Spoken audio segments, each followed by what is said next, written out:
I had the wrong BGM. Hi everyone! Wait, hold on. My BGM is wrong. That is the wrong one. No, this is not brunchcore. This BGM is not brunchcore enough. Oh no.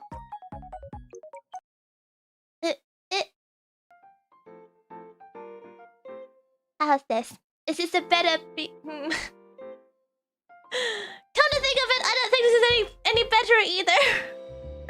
It doesn't seem any better. Oh my goodness. Okay. It's good enough. You know what? It's good enough. we can say hello and yap first. Before we get into updating our BGM. Hi everyone, Flop Flop, can you hear me okay? Hopefully you can hear me okay and whatnot. Hold up. Why are things weird? Everything's scuffy! Can you hear me okay? Hopefully things are balanced. You let me know. Modkin, yeah, Modkin's here to join me for brunch. A bit of you know, girly pop brunch. We have girly pop brunch. Hi everyone. Did the TV behind us just blink? No. What do you mean? They're plushies. Why would they blink? They're supposed to be static. They're plushies. What do you mean? Are you seeing things? Are you tired? Have you been very tired lately, perhaps? Have you been sleeping okay? Have you been eating okay? Have you been hydrating lately?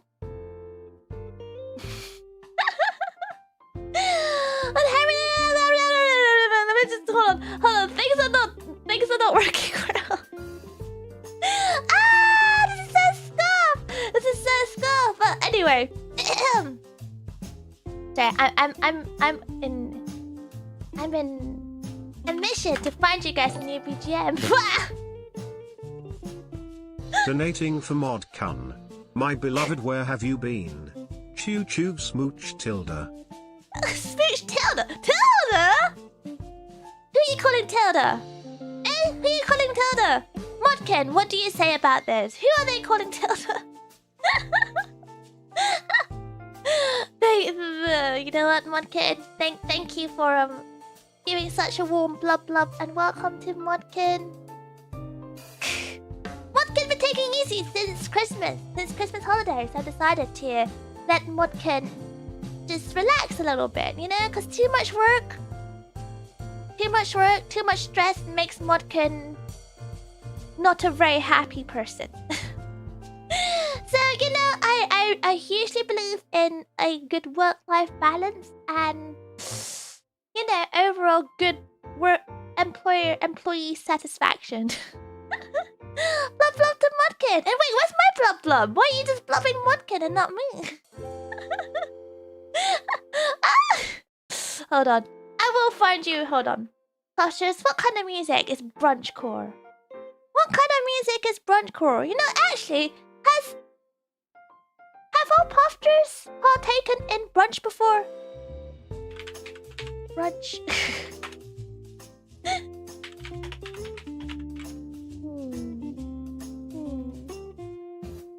We may have to just settle with this particular music.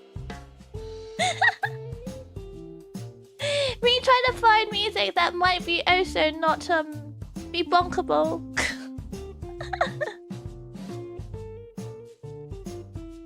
You know what? This is fine. I've decided this is fine.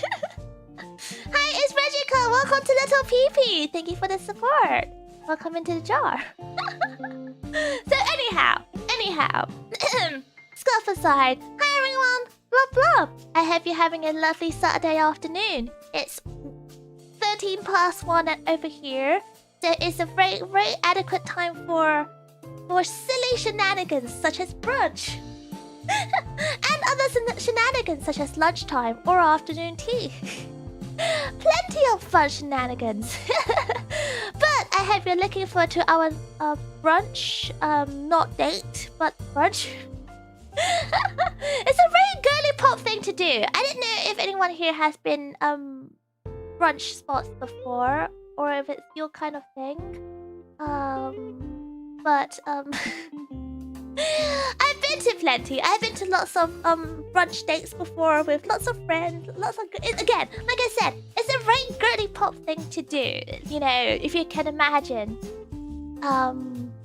waffles, pancakes, lots of eggs, that kind of concoction. You know, with a little bit of fizzy pops. You know what I mean?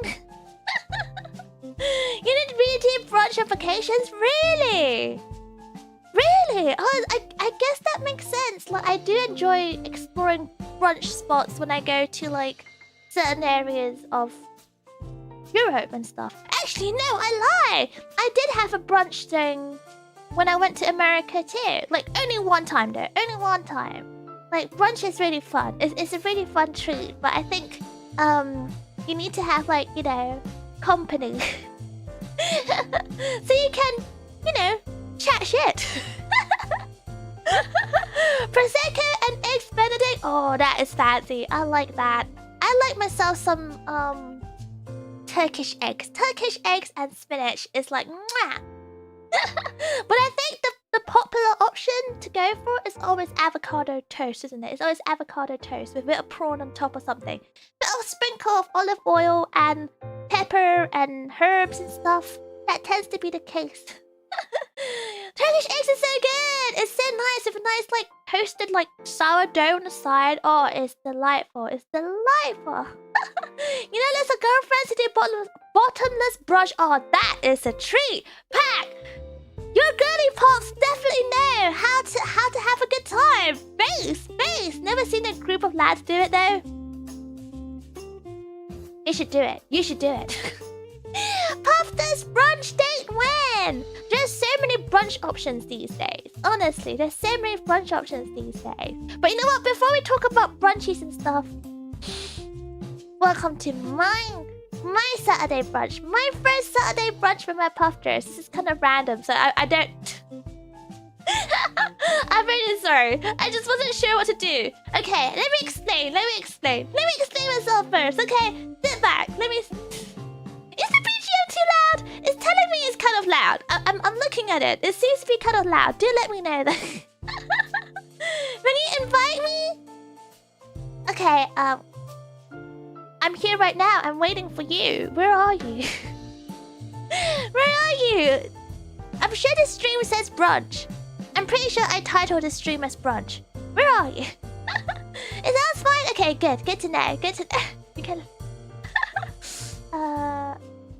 I'm lowering ever so slightly, just in case, because my OBS is saying it's kind of loud.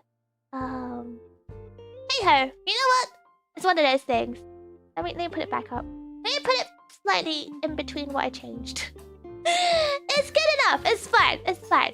Let me tell you why I decided to make this into a brunch thing. I've never done a Zatsu stream on a Saturday afternoon before. It's a bit of a random time. And usually on a weekday, if I do like an afternoon yap stream, it's not really 100% a yap stream.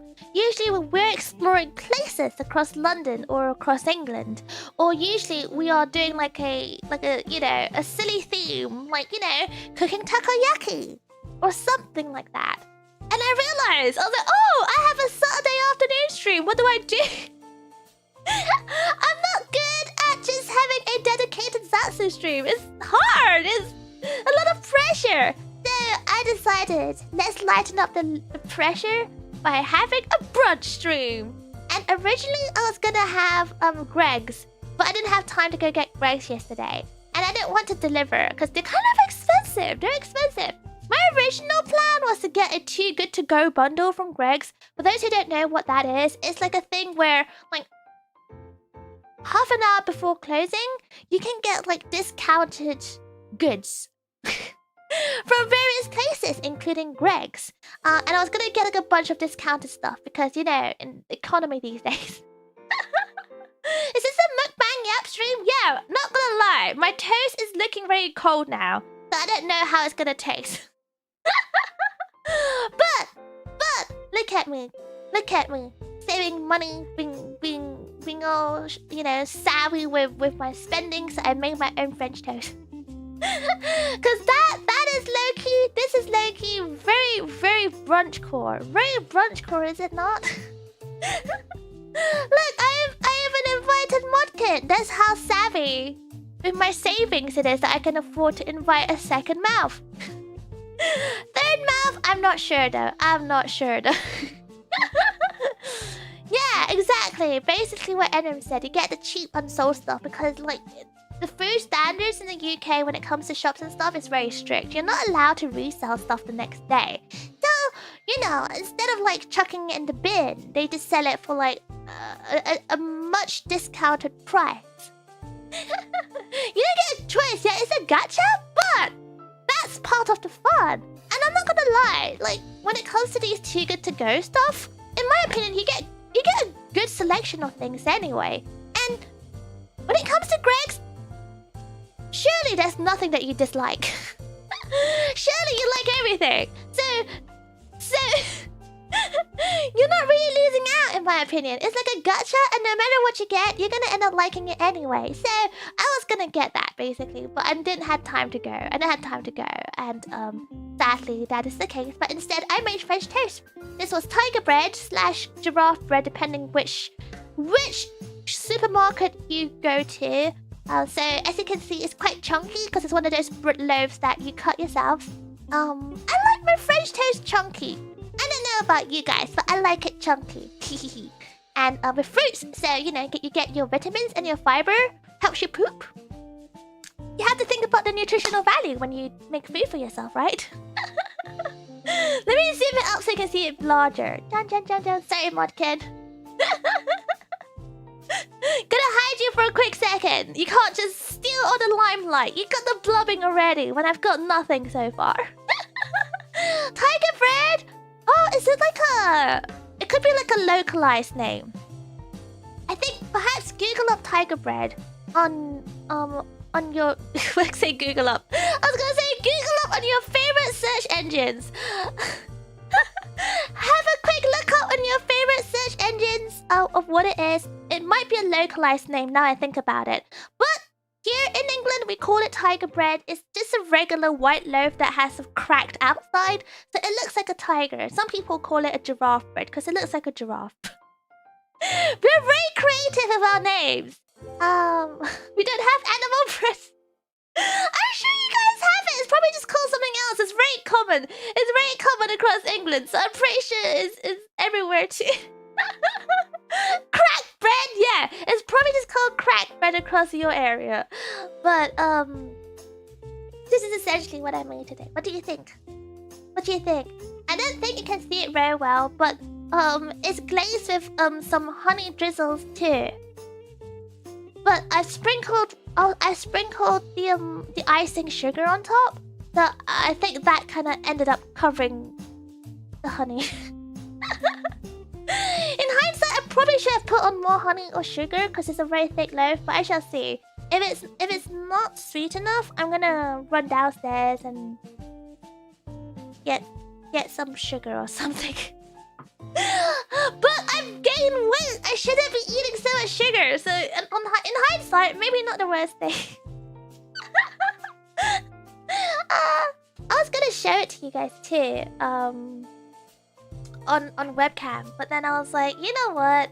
You don't really want to see this. It doesn't look that good. It doesn't even look that good on webcam. Look, you know what? Do you want to see it? Do you actually want to see it? Maybe not. Who knows? Who knows? Here you go, Mod Kenny. You're now invisible sight again. You love having maple syrup on toast? Oh, that sounds so nice. I do like maple syrup too, like proper maple syrup. Oh my god, real maple syrup. I had it one time when a friend of mine came back from Canada and gave me a whole bottle. Oh my god, real maple syrup hits different. I want real maple syrup again. I don't know, I think the stuff we get here is not quite the same. I don't think it is. Look.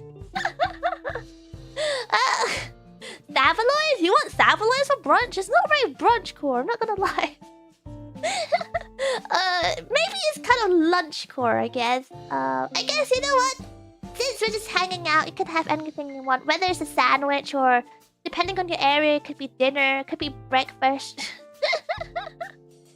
But yeah, this is trying to get my thingy up. Trying to get my camera up. Gosh, I'm not prepared for this, huh? I'm just ready to eat. That's all. Is it so much to ask for? To start gnawing? I've had this ready for about half an hour now. It's probably gone cold. It's probably gone so cold. Ah. Okay. My gosh, it's such a jarring. Why is it so dark? Oh. Okay. I had the window drawn open and now it's too bright, but it's fine. It's fine. It's gonna be a quick view anyway. It's gonna be a very quick view. So I can turn it back off. Okay, here you go. Wait, no. What?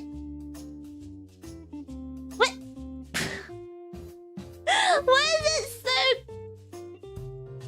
so out of focus? Dun dun. That's how it looks like. Wow, this I'm so sorry. This is how obvious it is in terms of how used to these kind of streams I am. Not very used to it, clearly. Dun dun. I'm gonna aim it this way so it's less reflective towards me. But fruits for your vitamins. You can tell it looks a bit cold now, doesn't it? It looks very cold. You can see the shiny honey glaze a bit better on here compared to the photo. So, yeah, what do you think? Did you think I did a good job? Looks tasty. I hope it's tasty. It's cold! I hope it's tasty. And I got myself... This is gonna be reflective for sure. But, I'm gonna cover as much as I can. I got myself some elderflower sparkling fizzy pop. I could start drinking. I could have a bit of prosecco or something like that, a bit of bubbly. But I don't think I can handle that right now. It's a bit early, and oh gosh, and I also have coffee with me. I woke up like about a couple of hours ago, so I don't want to drink straight away. Like if I was drinking, if it was in a nice restaurant setting though. Okay, if it was in a nice fancy restaurant setting, you know, and Puffsters are treating me to bottomless, that's different. If it's bottomless, you have to partake. You have to partake. There is no as an answer. Coward? I don't know, Pat. This isn't bottomless. I only have one bottle to go through. So I don't know. It's just not the same. When it's bottomless though, it's not just a prosecco. Some places allow you to have like bottomless like cocktails, for example. Oh my god, that's when it gets truly dangerous. Oh my god, bottomless mimosas? I'm a sucker for mimosas. I'm honestly such a sucker for mimosas. So when it comes to stuff like that, yeah, no, I think no matter how tired I am, I'm gonna consume. I know, I love bottomless mimosas. I love a mimosa. It's nice and sweet. Like, it's not too sweet. It's just like the right sweetness. It's just the right fizziness. It's just beautiful. It's just beautiful. And then you have this, and it just goes really well with anything. Like, how do I put this? Okay, I'm gonna start chomping because I can see this. I can smell this. It smells really good. I had one slice of chunky toast, with one egg. This was one egg.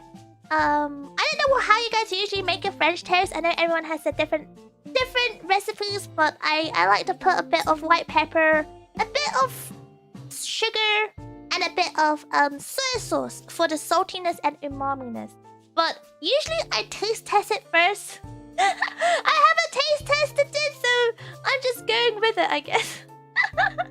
But you know what? I'm gonna taste test this.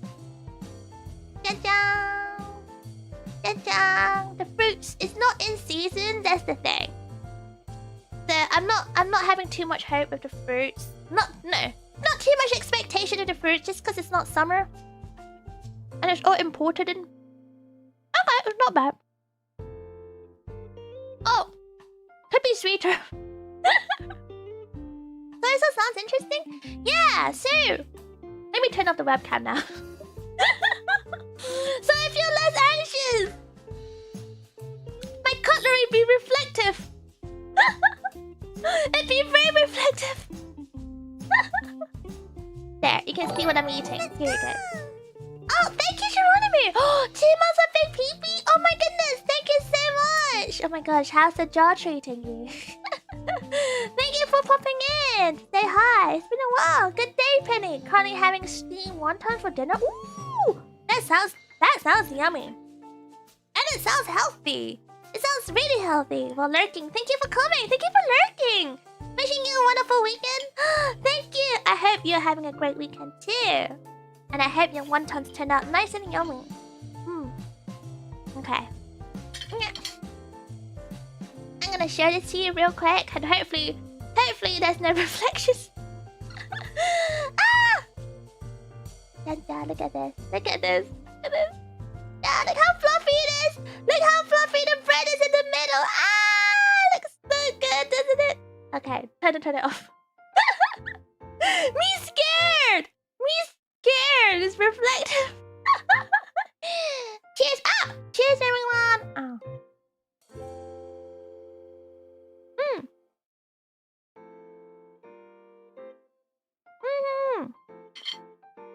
Oh, good.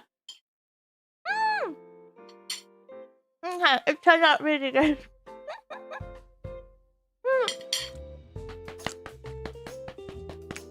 Not to brag.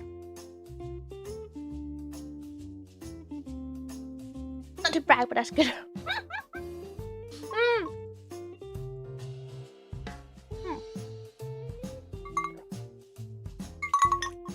Oh, have a good sleep, Dinhead. Oh my gosh. Okay, that's really good. I'm trying to decide whether I want more sugar on this or not, but I think it's fine. I think it's actually pretty good as it is. I like this. I don't eat breakfast enough, and therefore I also don't partake in French toast a lot. Usually French toast is a lot of work, isn't it? I think it's usually a lot of work, cause it's easier to just pop your bread in a toast, or even easier, don't cook it, just have it raw. And slap some Nutella or something on top. Usually that's if I have to eat something quick, that's my go-to. But I don't eat breakfast that much anyway. It's weird. I'm not eating anything extra, but I've been gaining a lot of weight recently. What's going on? Is this like a Christmas after effect thing? But yeah, it's French toast is just a lot of extra work compared to like regular toast. I'm gonna keep chomping. Cheers, everyone! Cheers!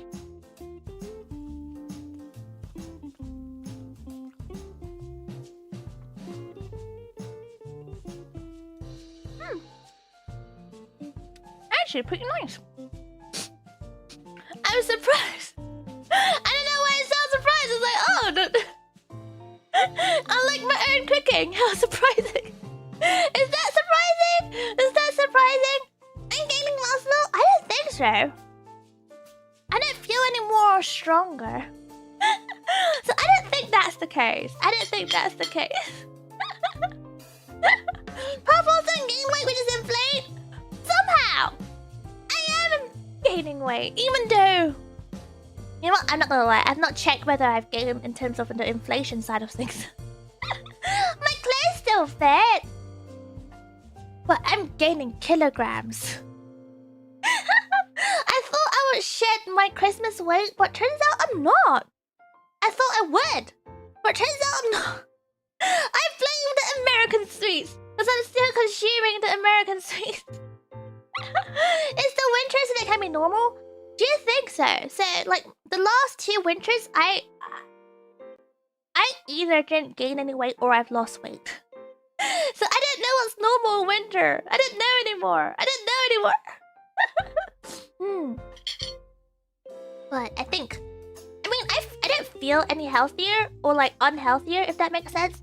So I'm not really that concerned, if I'm honest. Like, it would be an issue if I feel a little bit, like, let's say if I feel as if I'm more tired, or if I feel like a bit more groggier. So I'm not too overly concerned about that. Maybe I will be in a couple of weeks if I'm still insane. Look! Okay, you know what? I'll leave this. I'll leave this on. It's not that shiny, right? It's not that shiny. Look! Can you see this? Can you see this? So also, I think it's nicer to make food for yourself because you know how your preference is, like in terms of like how salty or how sweet you want things to be, how cooked you want it to be. So for example, you can tell here the toast is like it's quite brown. It's like a slightly more than golden brown kind of, you know, kind of look. Do you see? I think for some people this could be considered burnt. But I like it like this. So I don't know about you guys. Cheers. Nom nom nom nom nom.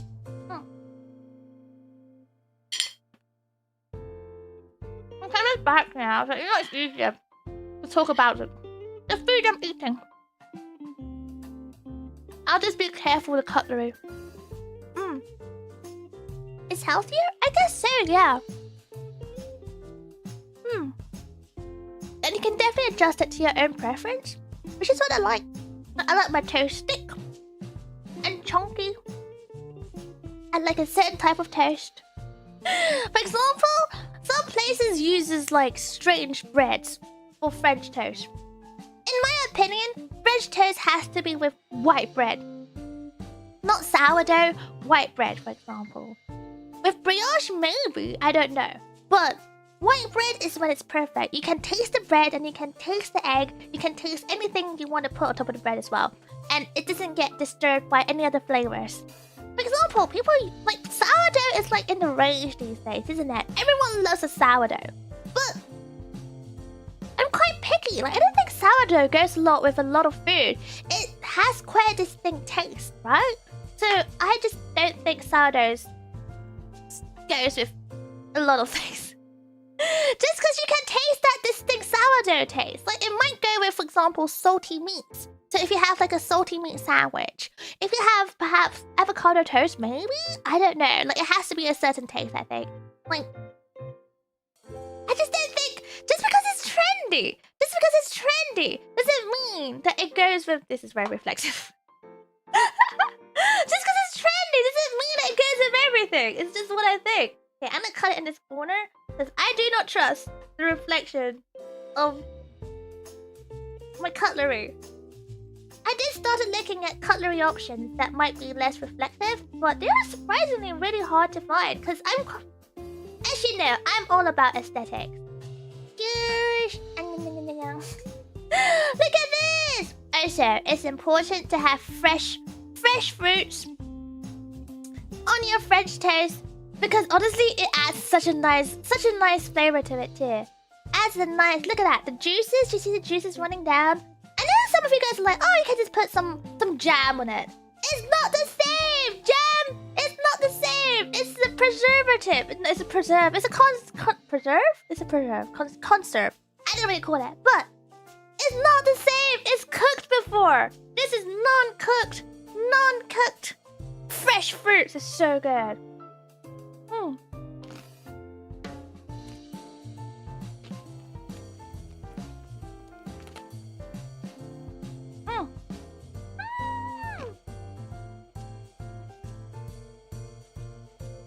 It's a condiment, yeah. No, there's a specific word for it.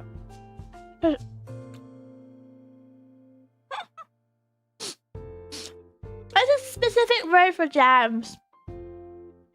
I think they're called preserves. I don't know. I don't know. It's too early to be thinking about that stuff. It's too early. But actually, you know what? Now I'm eating this, I think it could do way more sugar. I like it sweet.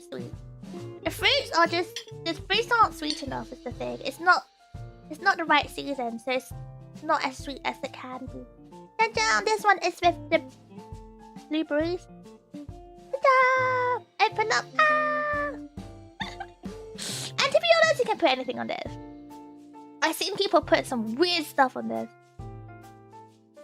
And I know some people like bacon and stuff in it too. Like the salty bacon. Ooh!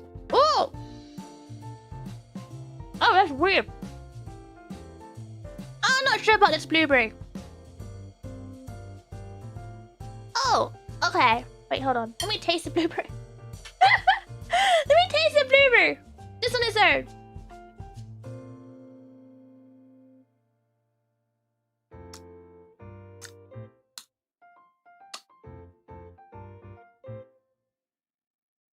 It's a weird tasting blueberry. Well, luckily, I only put in 3 blueberries. So, what could go wrong? I doubt anything could go wrong. It's only 3. It's a bit tart. No, this just tastes. It's not even tart. It doesn't taste of much, but it's got a like an earthy, slightly bitter. I wouldn't say bitter, but slightly earthy taste. Not even tart. It's not even sweet. It's not even anything. I'm not sure what to think about this. You know what? I'm gonna eat the last one and just here. Would you like the last sussy blueberry? Would you like to help me consume this so I didn't have to waste anything and I didn't have to get like, I don't know, a tummy ache?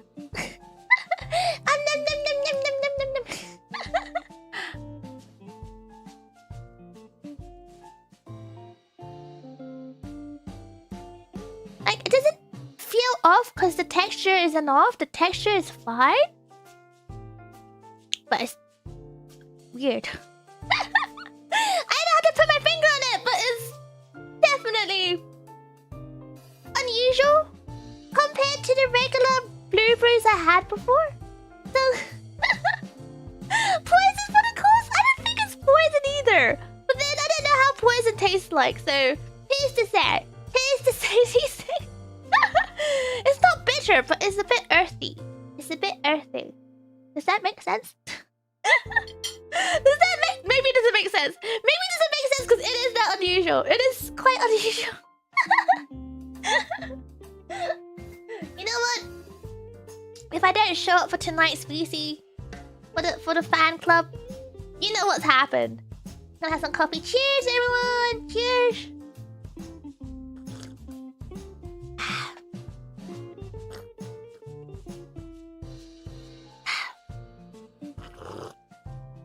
You know what? We should put some bets in. Put a bet in. Will Penny Puffball survive the night? Oh gosh. But no, I think as I was explaining brunch when I first started, and don't worry, I will blub you after I finish this. I will make sure to blub everyone after I finish this, because I don't want to go cold. It's already gone cold. In hindsight, I could have blubbed because it's already cold. The D's been done. So... But as I was explaining brunch, because I wasn't sure. Perhaps I should have made a little poll. Maybe make a poll now. It's never too late, to be honest. It's never too late. Make a poll. Start a poll. How do I do this? Have you ever brunched?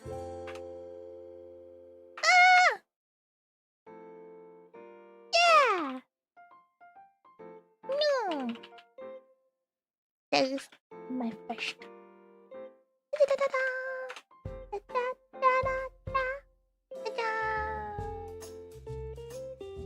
Because I realized, perhaps, I think, okay, maybe I'm crazy. Maybe I'm crazy. Does everyone here understand the concept of brunch? I want to say yes, but I also don't know. I don't want to assume. Because I don't want to be like, oh yeah, so this is what we're doing right now. We're brunching. We're just having some decadent, bottomless fun times. And they'd be looking at me like, what do you mean bottomless? What the heck? And I was like, wait, hold on. Because I was worried that people might misunderstand and misconstrue this. But I'm hoping everyone knows the concept of brunch. Fingers crossed. Fish hands? It's okay. This is a real hand. I actually have fins. This is just an actor's hand. This is I hired a professional actor to do this. You're drinking mimosas? No, I'm drinking elderflower. What is this? Sparkling elderflower and rose. The delicate taste of fresh flowers. Very fancy, very poncy, I know. Hey, I can't help it, okay? I don't know about you. If you ever had elderflower fizzy pops before, oh my god. I am a sucker for elderflower fizzy stuff. If you take me to a restaurant, and if I wasn't drinking, I will be ordering a elderflower fizzy thing. like a fancy. Okay, if we're going out for like a fancy lunch or a fancy dinner, for example, and I'm not going for the wine option, if I'm not going for like anything that's like, you know, alcoholic, I will definitely, hands down, be sitting next to an elderflower fizzy thing. It's so good! There's just something so unique about elderflower flavor. I like it. It sounds bougie. It tastes good. But low-key, it's not that expensive either. Like, at least in the UK, when you go to restaurants and stuff these days, like a Coca-Cola is easily like at least like £3.80. Let's just call it £4. Right? It's like £4. And if you have anything else like Fanta, if you have like appetizer, it's like £4. So you might as well just go for the elderflower pop, which is around £4. Honestly, everything that isn't alcoholic is about the same price. Like all the soft drinks is about the same price. So it sounds bougie because not a lot of people have it, but it's actually really good. Honestly, give it a go. You will not have any regrets. You had elderflower drinks before, but not sure about that one though. Oh, you should try it. It's really good. So if you like elderflower, anything with an elderflower base is already quite delightful. And I can attest to this one that this one doesn't taste very rosy. It's only very slightly. And I love rose flavors, so I'm I guess it's my biasness talking. Let me have a little sip again. Yeah, it's not too rosy. When you breathe in as you slurp, yes, you can definitely tell it's got a rose scent. It's really good though. I can imagine this is really nice with like a splash of mint. A swig of mint. I do not have mint in the house, but let's say you're going to like if you're inviting someone over for brunch, and you got yourself this concoction of elderflower with rose. Get some mint. I think that'll go really well. Honestly, I'm not even joking. This is really nice. You never heard of elderflower flavor? Really, Donnie? Oh, okay. Try to look for it. I don't know how accessible it is in your area. I know it's different from country to country, but in the UK, elderflower drinks is definitely quite common. It's quite common. Like we get elderflower like plants everywhere. Anyway, I'm not gonna lie. I don't know how to make use of the elderflower plants around me. I should learn actually, because it's plenty around my area. But yeah, the drinks is so good. So good. I recommend. It's so yummy. You never seen it before? Really? Wait, is it not common outside of England? Is it not common? Is it not a normal thing? Outside of here? Bottomless fun time. I know. Honestly, if you go to a brunch place, always pay the extra tenner for the bottomless. It's so worth it. It's so worth it. You don't even have to get yourself slosh. It's not about the sloshness. It's about the freedom. It's about the freedom. It's the idea of going, okay, you know what? I'm free to drink as much as I like without having to worry about the prices. Because let's be real, for example, a glass of Prosecco is easily a tenner. A glass of cocktail is easily between 10 to 15 pounds. You pay the extra for the bottomless, you didn't have to stress.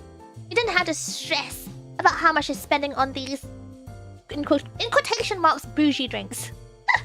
Because, like, they're bougie, but they're not really that bougie. They just make it seem bougie when, honestly, it's really not. You can get Prosecco anywhere. You can get, like, a big bottle of Prosecco for, like, I don't know, a tenner in Sainsbury's or Tesco's or something. You're having trouble finding cider? Really? Cider's hard to find here? But cider's so common and easy to make.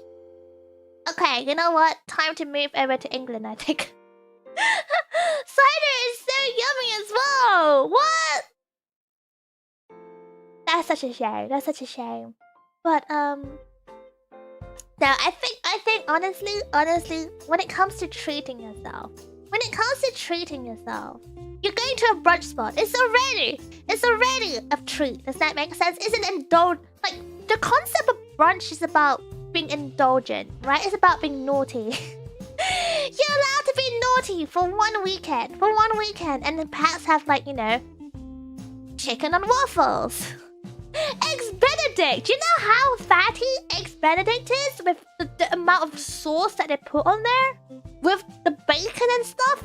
Do you know how... Like, you're already going through your recommended daily allowance in, like, one sitting. Doesn't matter. It's all about enjoying yourself. It's all about being naughty. Ciders are good! But the thing is, okay, ciders in the UK can mean so many different things. Just because we have so many different types of ciders. It's like beer. When we talk about beer, you think about so many different variations. But that's why I like enjoying all the different drinks we have here, like different brews, alcoholic or not. That's just such a big variation. There's just so much to explore. It's fun. But cider's quite regional here. Yeah, it is as well in the UK. Wait, hold on. I mean, yes, it is in the UK.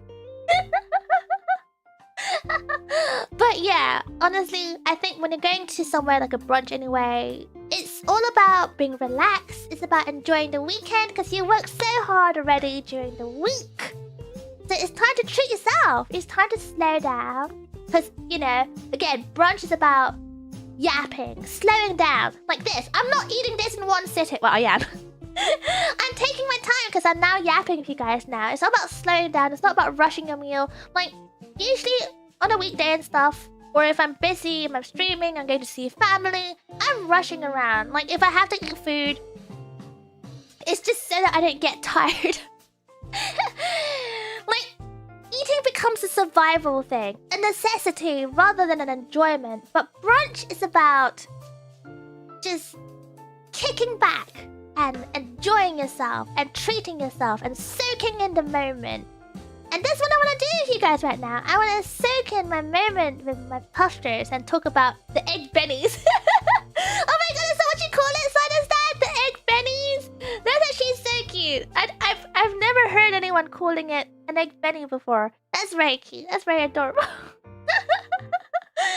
love that. I know it's about exactly. Sorry, you're getting it. It's about sleeping in and waking up late and then just waddling into a nice, relaxing, like, restaurant or cafe to meet up with friends over, you know, it'll be like 1 or 2 o'clock. No one does brunch early, okay? We're not crazy here. It's usually around this time, 1 or 2 o'clock when brunch starts. And you just walk in, no one's on time. No one's really on time. Trust. I worked in restaurants before. That serves brunch. No one is on time. But we don't care because that's the whole concept of brunch, and usually you have like a live person doing their music on the corner as well. So it's just such fun vibes. It's a nice change of pace from your very, very crazy week that you've had. Because let's be real, you know, during the week it can get pretty intense. I think especially during January.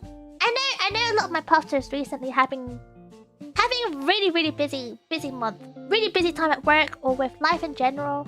So, you make me hungry? Well, time to make yourself yourself some food. Go get some snacks or something. Yeah. But yeah, it's just, how do I put this? I know what it's like to be on the grind. To come back to a pile of things to catch up on, whether that's work or life or everything else. So, live music in a brunch house is bougie. It's common though. It's not bougie. It's really normal. It's part of the experience. It's part of just relaxing, chill maxing. Exactly what Sora said. So I thought it'd be kind of fun to have a Saturday yap time with my posters. So I can like soak in the moment and treat it like a brunch. So it is like a nice, chill maxing time with my posters. Well, if you get to indulge in yummies, because honestly, I've not had French toast for like a year, maybe even more than a year. And this is not like a silly haha joke of since 2025 last year. No, I genuinely mean it. I didn't really cook like bougie stuff. Okay, this is not even that bougie. It's not even that bougie. But if I cook stuff, I didn't make it look that nice, for example. I didn't plate it nice. I didn't think about that.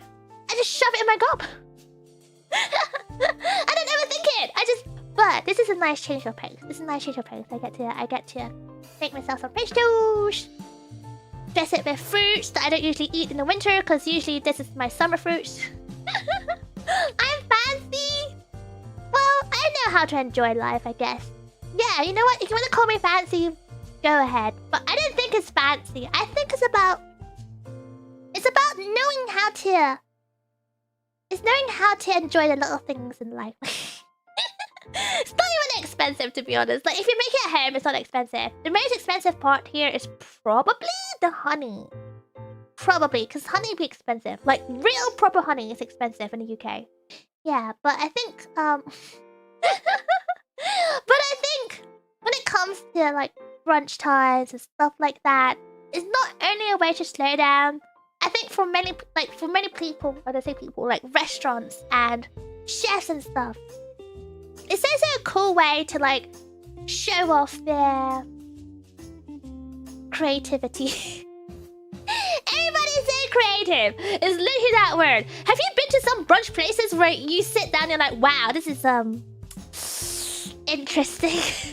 Like, wow, this is definitely interesting. You know they're trying to be experimental here. But it's just a very cool way for, like, restaurants and chefs to try out different things. Like, not just in a photogenic sense, but in terms of what's trendy these days. What's cool and, like, innovative these days. Like, they might use, like, freeze-dry stuff. I don't know. It's about how to present things, but in a fun way, but in a cool way, in a new way that perhaps someone hasn't done before. Because, like, brunch is not, at least in London anyway, brunch is not limited to what you know traditionally, like eggs benedicts, like avocado toast. You get all sorts now. Like, for a long time. Like, you get, like, Japanese brunches, where they have, like, Japanese-inspired, like, finger-picking foods. They might have, like, the dim sum brunches, which isn't, like, proper dim sum. It's, like, dim sum, but it has, like, inspirational dim sum, but it has, like, non-dim sum bits, too. And you have, like, the Indian-inspired brunch as well. It's really cool. It's really cool. I think it's fun to try out different things. And it's fun to just relax and drink endless mimosas. It's all about the endless mimosas. But honestly, I think life is short. And we're all living creatures. We're all human beings. / pufferfish. You know, we're not robots, you know? Life is not about just the grind. It's something I'm trying to tell myself this year, 2026. Life is not about just the grind. You know, sometimes it's easy to get caught up with the grind. Because you just keep telling yourself, I gotta get better at this. I gotta get good at this. I gotta excel at this. And I have to impress everyone and make sure I don't let anyone down. So sometimes it's hard to forget that you're not a robot. You're a living human being / pufferfish. I love you, love.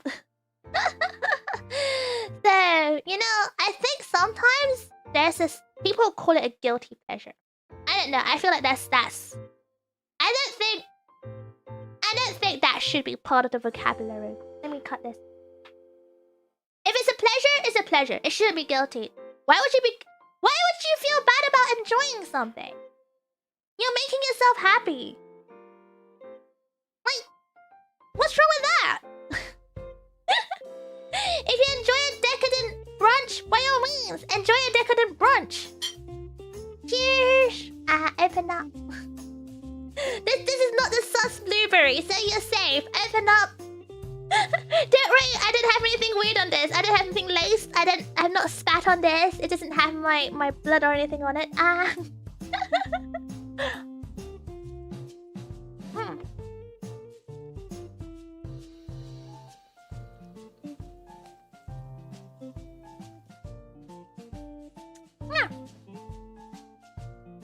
Okay, could do way more sugar. Could do it way more sugar. I knew it when I looked at it. I was like, not sure. I feel like it needs more sugar. My initial thoughts were correct. Well, never mind. It's fine. Cheers. Look at that. Look at the layer of the bread.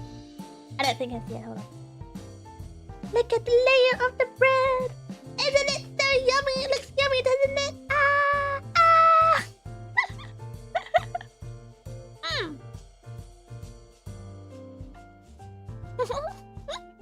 Looks yummy.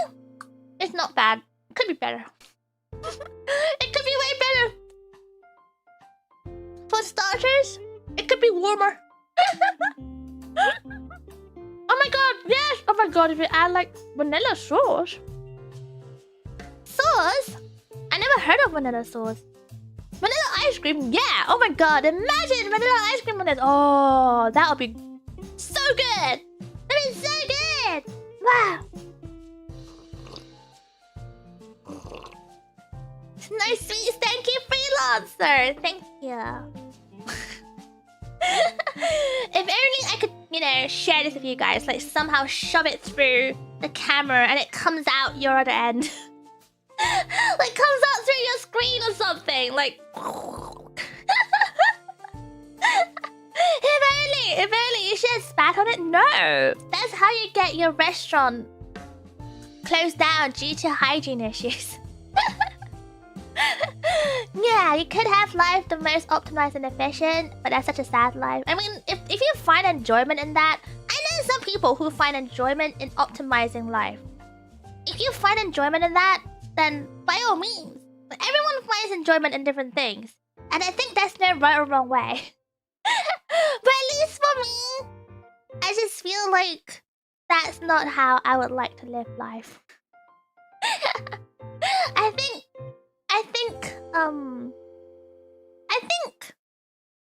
I don't know how to say this or describe this. People gonna accuse me of being like woke or something now. Like, oh my god, this girl, she's so pretentious. She's trying too hard to be like, oh, look at me. Because I do understand everyone has different needs and everything like that. It's completely fine. But I think throughout life, like, I've always been kind of like min-maxing life, I guess, if that's how you're putting it. Like, essentially, I treated myself like a robot. And it was a mindset thing. Like, I've been brought up that way. In school, I've been taught to be that way, for example. And throughout life, wherever I went to work, like, stuff like that, it was ingrained with me that is the right way to be. Yeah, as long as it's not harming other people with how you are, that's okay, exactly. But I think in recent years, I've come to a realization, like a very slow realization, and now I'm like in the acceptance phase. And a slow realization that I don't think I want to live like that. I don't want to live a life with regrets either. Also, I want to learn how to take life a lot slower. Like, my priorities have shifted a lot since I realized that. Before it was all about like, okay, how do I min-max my like earning money? How like, for example, it was like I wouldn't think twice if I couldn't have, like, for example, if I pick up a job that I absolutely hate it, but I'll still do it because I want to min-max my money. I have my own reasons though, so don't get me wrong. I have my own reasons. I got my own goal. Like, I have plenty of reasons, and they're all good reasons too. That's the thing. Everyone's motivated by different things. I was motivated by several goals. One of the goals was to travel as much as I could, and you know how expensive traveling is. Traveling is such a privilege.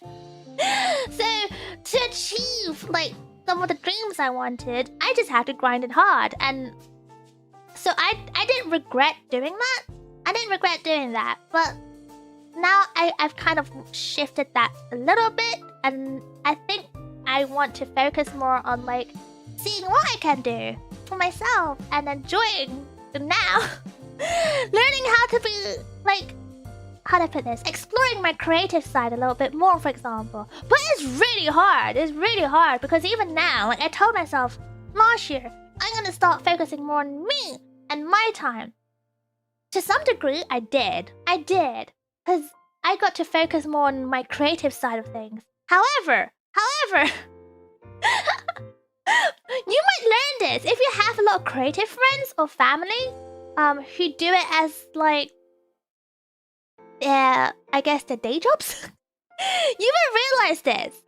A lot of them are always non-stop too. They're always on a grind, but in a different way. In a very different way. Like, my grind now versus my grind before was like, every time I explain to my friends, like, if my friends have done one or the other, they don't seem to understand it. It's really hard to explain what it's like. But if you're like if you're someone in an artistic job, and you're working for yourself as well, it's all you think about. Even if you're on holiday, like I was in Spain kicking back, and it's still everything I could think about. Like everything around me, it's just inspiring me with ideas, which is great. But it just means you just can't switch off. There's no weekends. There's no holidays. It gets to a point where it's like, wow, that's who I am now. That's just 100% this. It's not just 24/7. Yeah, it's 24/7, and I think like you get very hyper fixated on it, which is a good and bad thing. It's good because your creative juices are flowing. It's bad because then you forget to sleep properly, you forget to eat properly, you forget about your social life. Because you get so absorbed. And the thing is, that's just how certain people's brains work. Like a lot of creative people, their brains just work like that. They just get so absorbed into it, and it's just all they think about. It's all they do as well. And I know this because like, I have a lot of like relatives or even friends who are in the creative industry, and when I speak to, like, I never used to understand. There were times where I'm like I'll invite them to hang out, and they'll be like, I'm really busy. I'm like, what do you mean you're busy? You're working for yourself. Just come out. And then now I get it.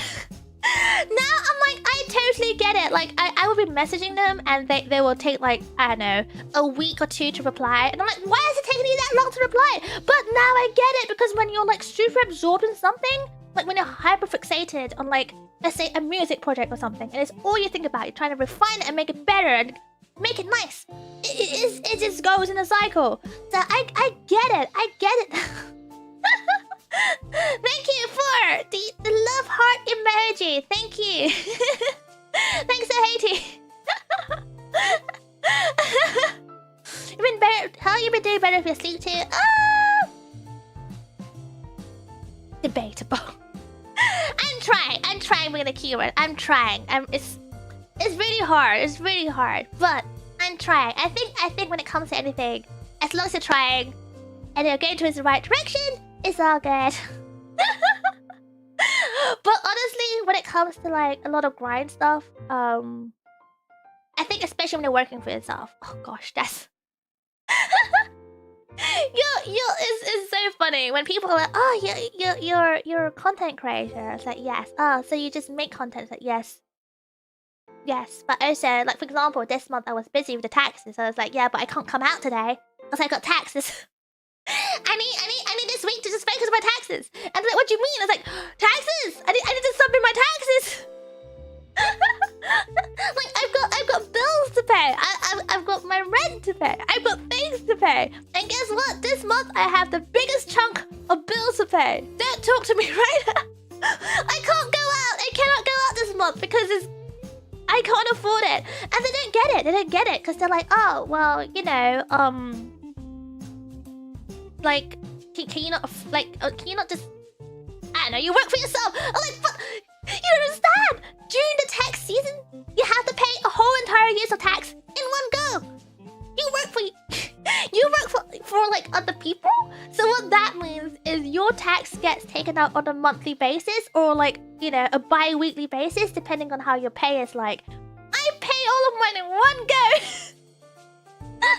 And they ask for advance payment too. For those who don't know, in terms of the UK taxes, if you file your own tax, because you work for yourself, you have to pay a year's worth of tax. But you also have to pay half a year in advance. So when I got my summary of like how much I owe to the government, I was sat there, I was like blinking and thinking to myself, like, am I dreaming? Am I dreaming? Like, I set money aside, obviously, for in advance. I just didn't realize it was gonna be that big amount because I didn't expect like one and a half year of of tax to pay in advance. Yeah, so you pay your current years and then you pay like half a year in advance, just because I think it's a government's way of mitigating any people not paying stuff, just in case, kind of thing. But yeah, I think that kind of that shocked me. I did not realize that was a thing. I didn't realize that was a thing. Like, this is the first year where I am doing tax like for myself properly, so I did not realize this was a thing. At first, I had to Google it up. I was like, is this a scam? Am I getting scammed by the government? Turns out it's a scam that everyone agrees to and they do it anyway because they don't want to get, you know, and it's someone knocking on the door and be like, hey, can I speak to Penny Puffball, please? I know, it's such a ripple. I know. I'm actually. And the thing is, you can't appeal for it either. You can appeal for it to be reduced, and they may or may not accept it. But like, apart from that, that's it. So yeah, so I got invited out so much this month, and I'm just like, cause like obviously a lot of people wanted to do stuff for Christmas, and a lot of people are busy during Christmas, so they're doing things for after Christmas instead. And I'm just like, I appreciate the invite. That's very kind of you, but I can't. I just cannot afford it right now. It is insane. So yeah, what I'm trying to tell everyone is, if you can't avoid it, don't work for yourself.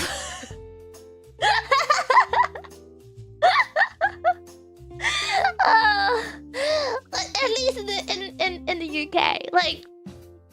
It's one thing I really enjoyed when it came to working in a what they call like 9-to-5 job, or like even a non-9-to-5 job, like you know, a job that isn't a VTubing job.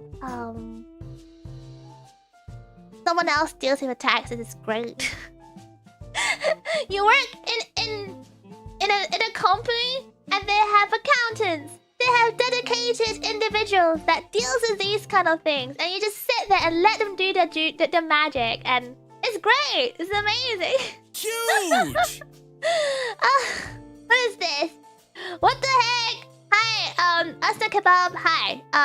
Can I please ask you to not spam, please? Thank you very much. And if you do that again, you know what's gonna happen. I'm gonna ban you. Come on, take it easy, okay? It's a Saturday. Zuri, for your key, thank you so much for the raid. Appreciate you. I appreciate you. Welcome in, Raiders. Welcome in. Ignore the half-eaten food. Ignore the half-eaten food. We'll get through it. Don't worry. But welcome in. Welcome in. I hope you had a great stream. How are you doing? And all the Raiders as well. I hope you had a great time. Hello, introduction. I'm Penny Puffball, and I am a pufferfish VTuber from the UK. And today we're having our first brunching yap together with everyone in here. So, so you're new in here as well. Hi, Daniel. Welcome in. Welcome in. But Zuru, thank you for coming in. I hope you had a great time with the stream today. Happy Saturday, by the way. Happy weekend. Thank you for coming. Please make sure you look after yourself. Take a break. Take a screen break. make sure you stretch. Do a big stretchy. And get some hydration, because it's important to stay moist. And to all of you raiders too, of course, look after yourselves as well. But if you choose to come back after a big stretchy, feel free to come back. We're just having a chill yap. It's a Saturday afternoon. It's not that deep. We're just gonna take it easy. It's what we do. It's what we do. Huge. Wow! Oh, Zuru, you're here! Thank you so much. I can see you. Thank you for coming. And Puffsters, hold on. Let me just do a shout out for Zuru. Check out. Ooh. Check out. Zuru. Oh my gosh, I can't type with these gloves. Here, check it out. Huge. Alright, thank you, Zuru. Happy Saturday to you! You had a good stream. I'm so happy to hear that. What were you doing, by the way? Okay, I'm gonna quickly bring up my wrench. How do I... Ah! Sorry, guys. Sorry. Just removing some trash. So Haiti, thank you for the huge. For the tax man that put puffers in debtor's jail. What is that? if you pay your tax, you'll be fine. You'll be fine. if you follow the laws and regulations, you'll be fine. You pay tells us thank you. Oh, I think I heard of that before. I don't know a lot about games, but I hope you win. You won. I hope you made good progression / you won. Go rest. Thank you for coming. Thank you for coming. Thank you for coming. Sorry, guys. I'm gonna continue eating this. But anyway, anyway, hold on. Let me cut this away from the reflection. Away from the reflection. Ta-da! French toast. French toast made by a non-French person. What do you think? Is it good? Is it acceptable? Yum yum yum yum yum yum. Oh.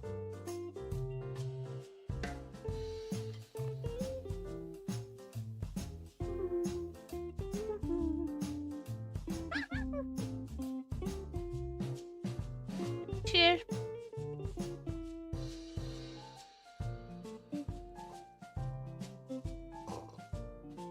Modcon hasn't even touched his food. Yes, he has! He's just a slow eater. Like me. And like I said, the whole concept of brunch is about taking it slow. It's about taking it easy. Like, you go in and dine with the whole concept of, I have the whole entire day to spend. You know? Work emails, who know them? Work phone calls, what's that? Work meetings, huh? What is that? Personal chores and obligations? Never heard of that before. It's about that. It's about that. And like I said, like, unwinding is such a hard thing to do. I think trying to not feel guilty about the whole thing is so hard to do. So hard to do. That's why I don't want to call it a guilty pleasure. To me, it's about just treating yourself. Because guess what? Guess what, everyone? You guys deserve to have nice treats every now and then, you know? You're supposed to... It's about taking care of yourself. It's about... Yeah, it's about looking after yourself. Just like how, when it comes to the people you love, you want to look after them. And you want them to make sure that they are taken care of. And they you know, they have some downtime for themselves. It's the same. Like, you love yourself, right? If you don't, why don't you? Love yourself, you know? Look after yourself. You deserve a good treat now and then. Yeah. Forget the calories. That doesn't exist for one day. For brunch, that does not exist. We're just eating good food. We're having a good chat. You don't have time for this? Make time. Make time. It's about... Have you heard of the whole concept of people who say they don't have time. Everyone has time. It just depends what they prioritize, you know? If you prioritize you and your well-being, you will make time for your well-being every so often. And that's what I'm trying to do as well. You had a big breakfast? No, we're not eating. This is our breakfast. Okay, look you. Okay, if you go and have brunch, you're not supposed to have breakfast. Because that's crazy. That's crazy. You'd be filled up. You're going to fill up before you even start eating. No, and brunch is quite heavy as well. For the most part, brunch is quite stodgy. If you think about things like pancakes, like waffles. If you think about things like French toast, it's very stodgy. So you want to make sure you don't fill up, to be honest. But I'm sure you noticed. I don't know why I'm explaining the concept of brunch. Everyone has I'm pretty sure has had brunch. Hold on, but the poll says otherwise. Wow. Okay. According to the poll, 60% of you guys have had brunch before. That means 40% of you have never experienced brunch. Wow, okay. For some reason, I thought it would be way less than that. I thought it would be way less than 40%. Interesting. Well, for the 40% here, who have never experienced brunch, time to get out there and enjoy life. Remember, go for the bottomless option. Go bottomless or go home. Ah. Okay, hold on. Dun-dun. Dun-dun. Dun-dun. Dun-dun. Cheers, everyone. We should call it a brunch list? No! It just means they haven't experienced it yet. They haven't experienced it yet. It's okay. The time will come. The time will come, I believe. The time will come. Everyone will get to experience these nice things at least once in their life. You just have to make it happen. Yeah. And player, please let's not make it sassy. It's an afternoon. Can we please just behave? Thank you very much. I appreciate that. I just want to have a chill time. It says in the title. We should treat them. Oh my god, Shinsu, you're so generous. Do you know how expensive brunch is? Okay, as much as I love brunch, making yourself is cheap. But do you know how expensive it is to go out for brunch? Again, it's a self-indulgent thing. So you don't think about that. When you go out, you don't think about that. Don't think about it. Just don't think about it. But if you aren't going out, I can tell you right now, they're so expensive. They're usually like, I think the price has gone up in London now. I think a good brunch is gonna be around like £40. £40 plus service charge.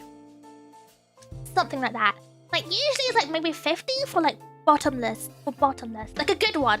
I don't mean like a mid one, but I mean like a good one. Because you can get cheaper ones, of course. Like the mid ones. but the good ones, because you're like going out to indulge and have a good time already. There's no point going to like the mid ones. In my opinion, it's worth just splurging the extra little money and just having the best time. You know what I mean? Cheers!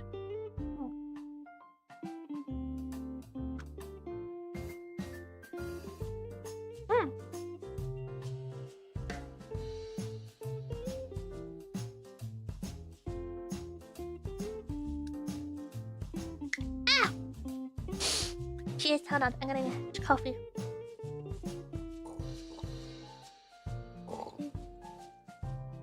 What's the service charge? Oh my god, do I have to explain?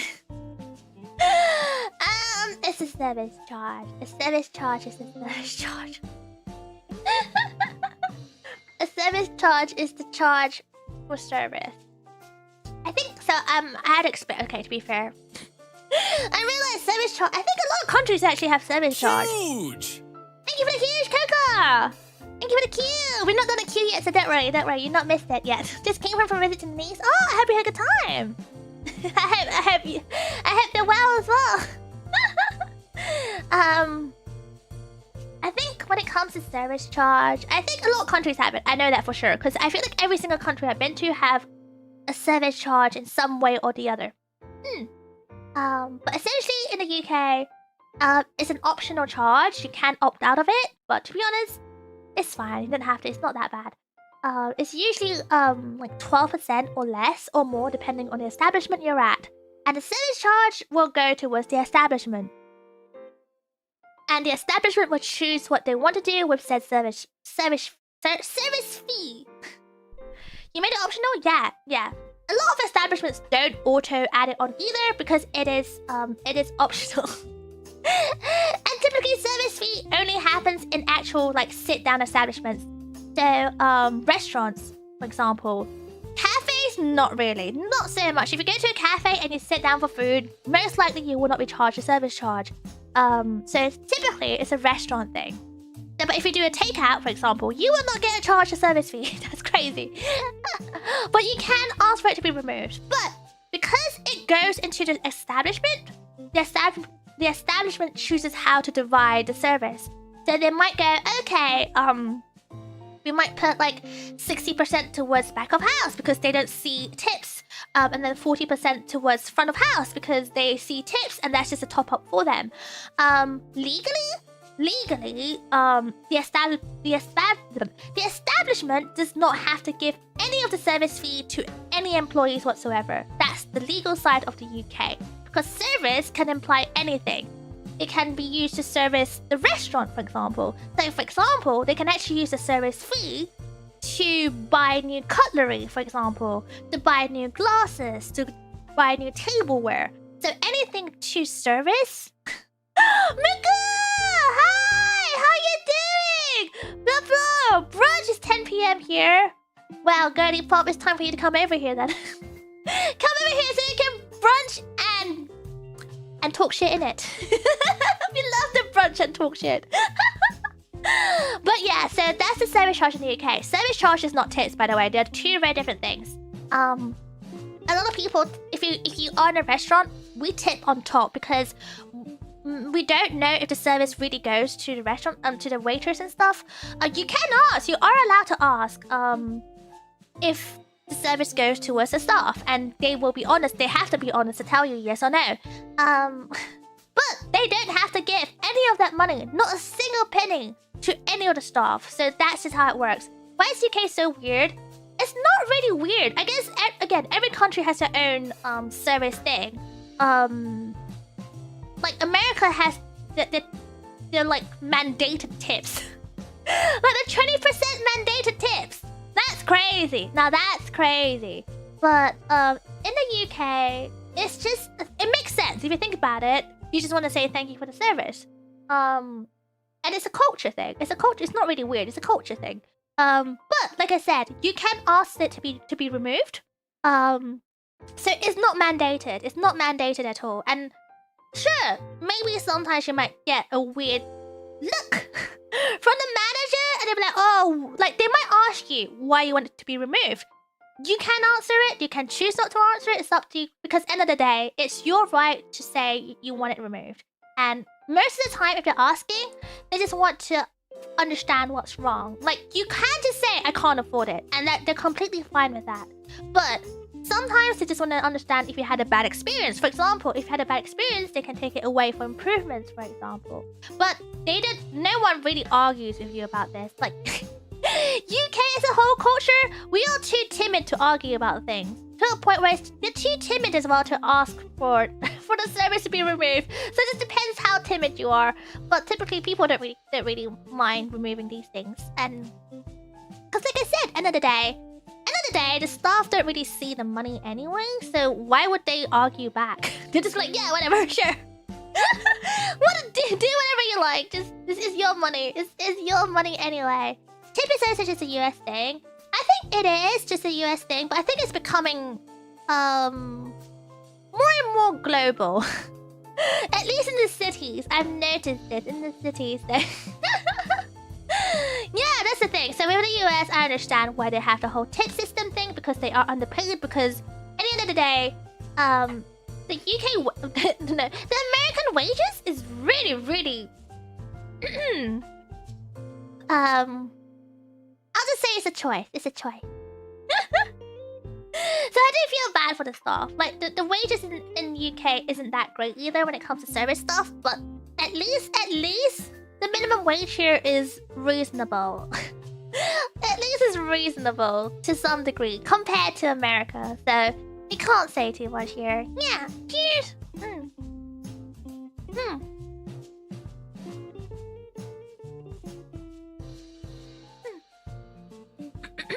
Cheers.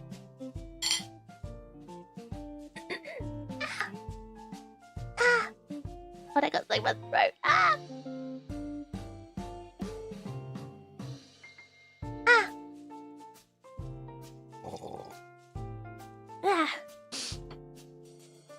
Sorry. I got a bit of bread in my throat. I was like, oh my god. I can't breathe. Oh gosh. We have like one. Hold on.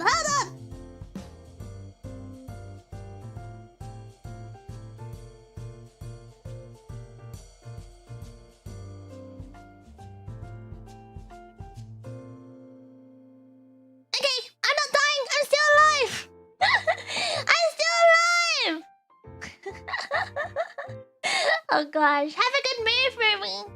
Hope things goes well for you guys. But yeah, do not die. I will try. Maybe the blueberries were sus after all. Like I said, if you don't see me this evening, the blueberries. They're the culprits. What are you eating right now? Oh, for those who just came in, I'm eating French toast, the very last part of it. The original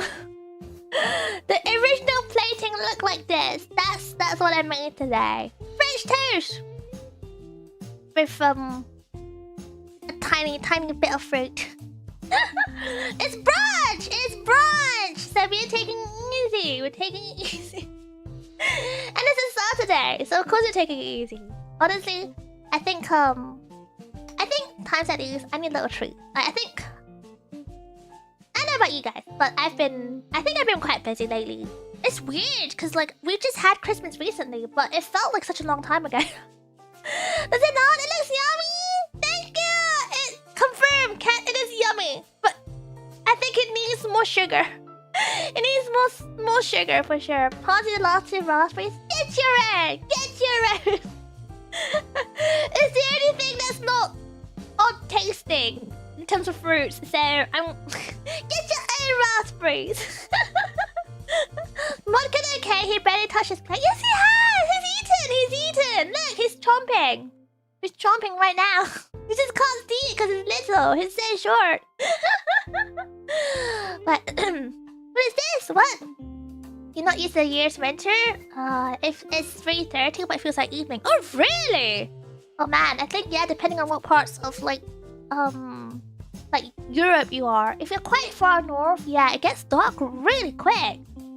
Well, make sure you look after yourself, you know? You know, seasonal like moods are a thing as well. So he's not gonna table that he's not, he's just short, okay? Stop bullying him! He's just short! He's just tiny! He's tiny! It's 8:30 over there. Woo! Good morning to the US plofters. But think how to put this. I think I've been thinking to myself, what can I do to treat myself more? I was thinking, what holidays should you go to this year? I want to go on holidays! I'm not really done a lot of holidays for myself. Like, last year I had a holiday to Thailand, but that was more for... It was more for like an obligation thing. So I didn't really have like a lot of me time. In fact, I think I had like 1 day of me time. So I don't know, it didn't really feel like a holiday. I came back exhausted. I came back absolutely exhausted and shattered. And I do have like a Spain holiday every year, so I'm quite lucky to have that. But that's a family though. That's a family. I think holidays with family and holidays, you know, for yourself, you know, or with friends, like to explore is quite different with a family holiday. Family holiday, you have to, you know, you kind of have to like deal with family things. Does that gonna make sense? Like I don't know how to put it politely apart from family thing. Is Is that a summer trip?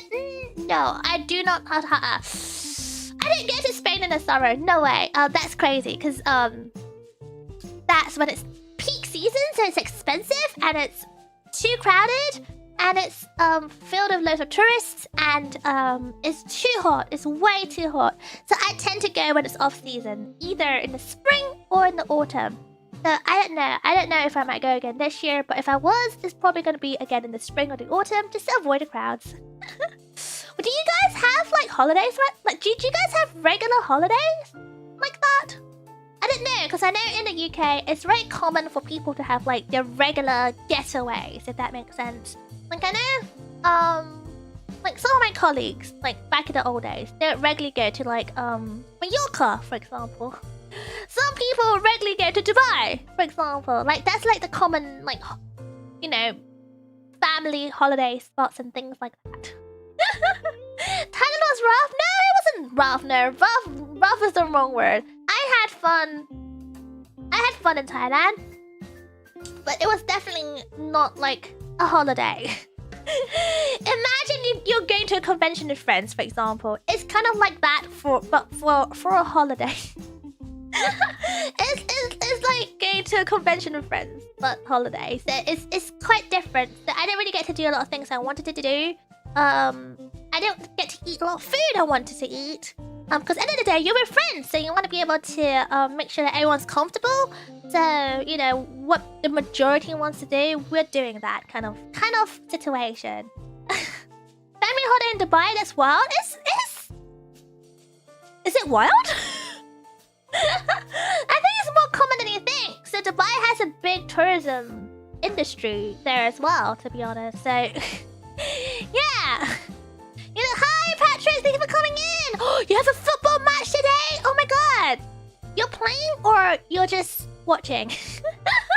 I hope you win. I hope you win. Yeah. You know, to go back to Japan, we don't really have like week-long holidays. Ah, I see. That would be kind of fun, actually. Yeah, I think I would love to go to Japan again because I've not been for a long time. There's loads of places I want to go, but I'm now thinking to myself where I should go this year. Maybe I should do a big holiday for myself. Maybe Japan. I don't know. or maybe like South Korea. I've been wanting to go to South Korea. I've really wanted to go to South Korea. I want to go to China. China seems like really fun. It's big. China's massive, but I don't know where to start. Like, I guess the most obvious places is just like the city. But I really want to go to China. I want to go to Taiwan as well. I want to go to Taiwan. The food in Taiwan looks really good, and I guess you can explore it in a more compact time scale. So it's really cool, right? Like we're in China, exactly. I don't know where to start. Like there's different things in different like province. Is it provinces? Is that what they call it? Provinces? And then within the individual provinces, there's like different regions and stuff. It's insane. It's hugely diverse, and I like that. There's so many cool things to see there. But you made eggs, sausage, bacon, and muffins. Ooh, that is a big amount of food. Yo, share the picky. I want to see the picky. That sounds so good. Does it count as brunch? Hell yeah, of course it does. Of course it does. That's a nice big brunch. You know how to do brunch. I like that. You know how to do brunch. Sheesh. But I think, are you planning another trip back to Japan? Oh, are you, Shrike? Oh, I hope the plan becomes real. I think the queuing already happened. No, it hasn't. Don't worry, it hasn't. I was gonna do it after eating because I don't want the food to get cold. But the food's still here. Yeah. But I think I need to think about where to go. And this is really hard. How do I put this? So, for example, a friend of... Okay. So, I think a lot of you guys know this, that I'm a big fan of, like, certain idol groups. One of the idol groups that I really, really love, by the way. I love them. They are set to disband, in March, actually, really soon. They're set to disband quite soon. And they are doing the final concerts, across like Japan and Korea. because like that's where predominantly their fan base are. So I wanted to go. Like my friend, oh my god, my friend, she's so cheeky. She was like casually dropping the link. Just casually dropping the link. Huge! Thank you for the huge! Abraham, oh my goodness, thank you for the huge. Good morning, Modkin. Long time no see. Hi, Penny. Hi, Abraham. Good morning. From me and Modkin. Everyone is greeting Modkin and then me afterwards. I see your priority. I see who's more important. I see. I can't believe it. I can't believe it. Oh my gosh. Is it lottery system? Yes, it is.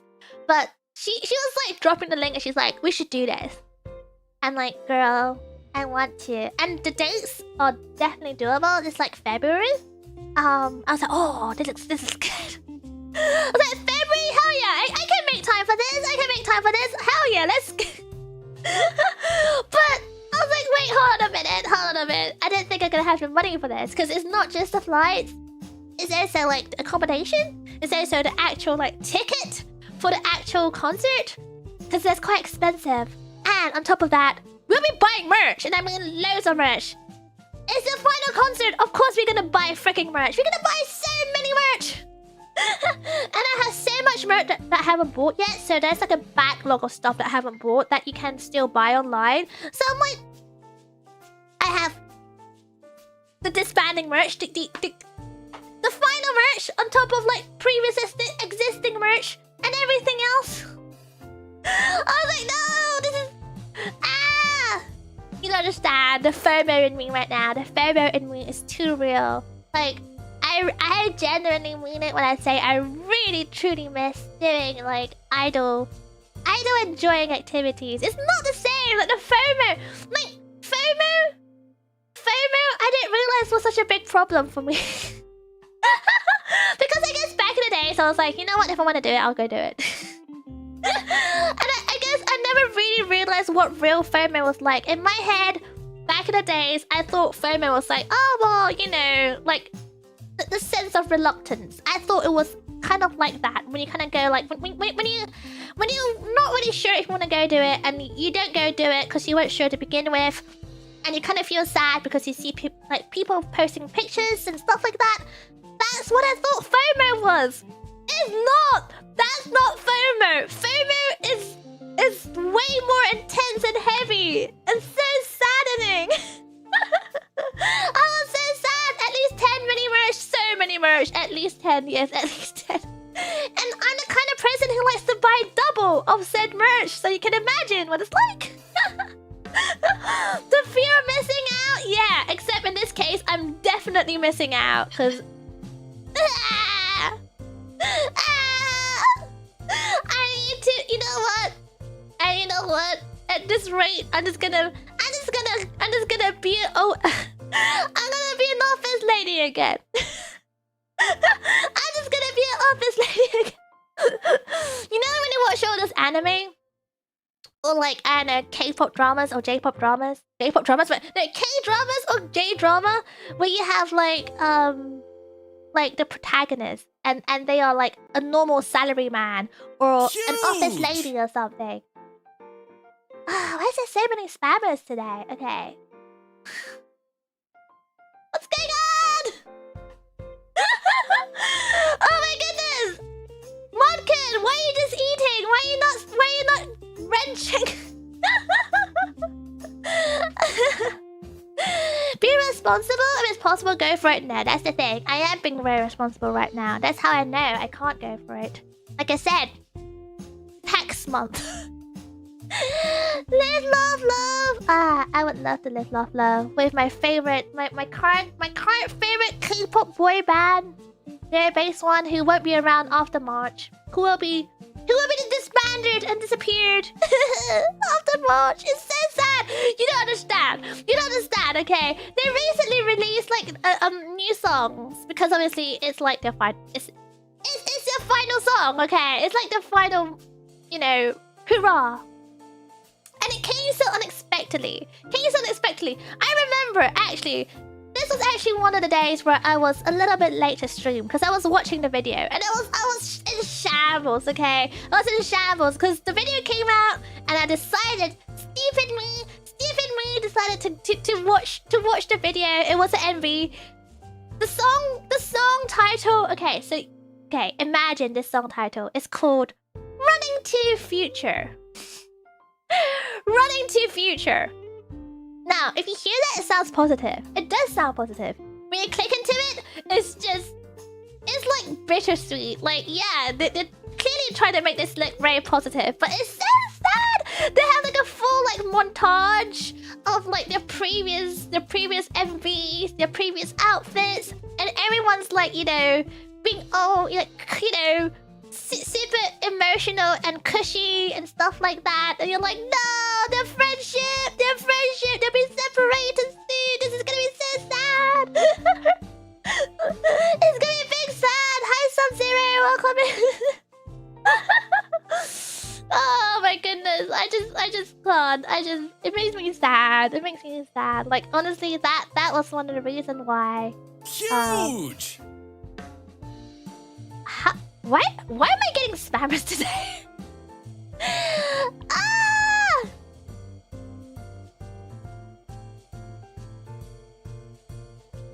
What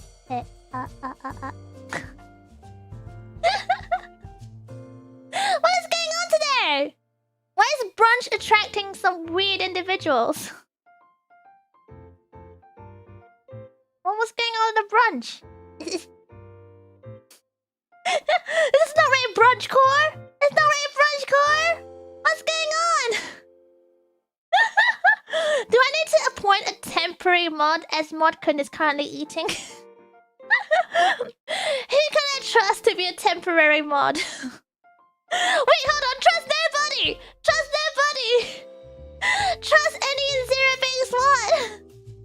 Running to Future sound like Uma Musume. Except Uma Musume is still gonna be ongoing for a long time. You lucky sods. Zero Base one. Oh my gosh. Cheers. Huge! Ah! Thank you, Lanza, for the huge. Oh my god, that scared me. That made me think. Oh no, not again. Not again. This is a sign Penning's made it. What? She has haters. I don't think they're haters. I think they're just trolls. I think they just want attention in interesting ways. Is all I can say. I don't know. Because I don't know how to put this apart from. I think a lot of internet trolls. I don't think they're hating on anyone. I think they just target random people. I don't think anyone really hates me. I think I'm yeah. I don't invoke that feelings, I hope.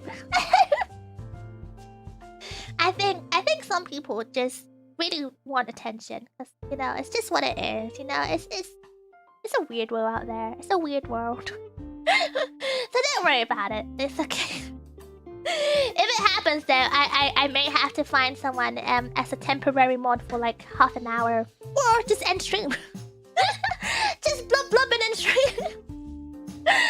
But yeah, no, the whole Zero Base one thing. So for those who don't know, let me show it to you. You know what? This is a brunch. Let's yap about Zero Base one. Zero Base one sounds like a body cream. It is not a body cream. There are so many good photos of them. I'm not really sure which photo I should use because they're all so good. I'm not even biased. They're all so good. Okay. Open image. Okay.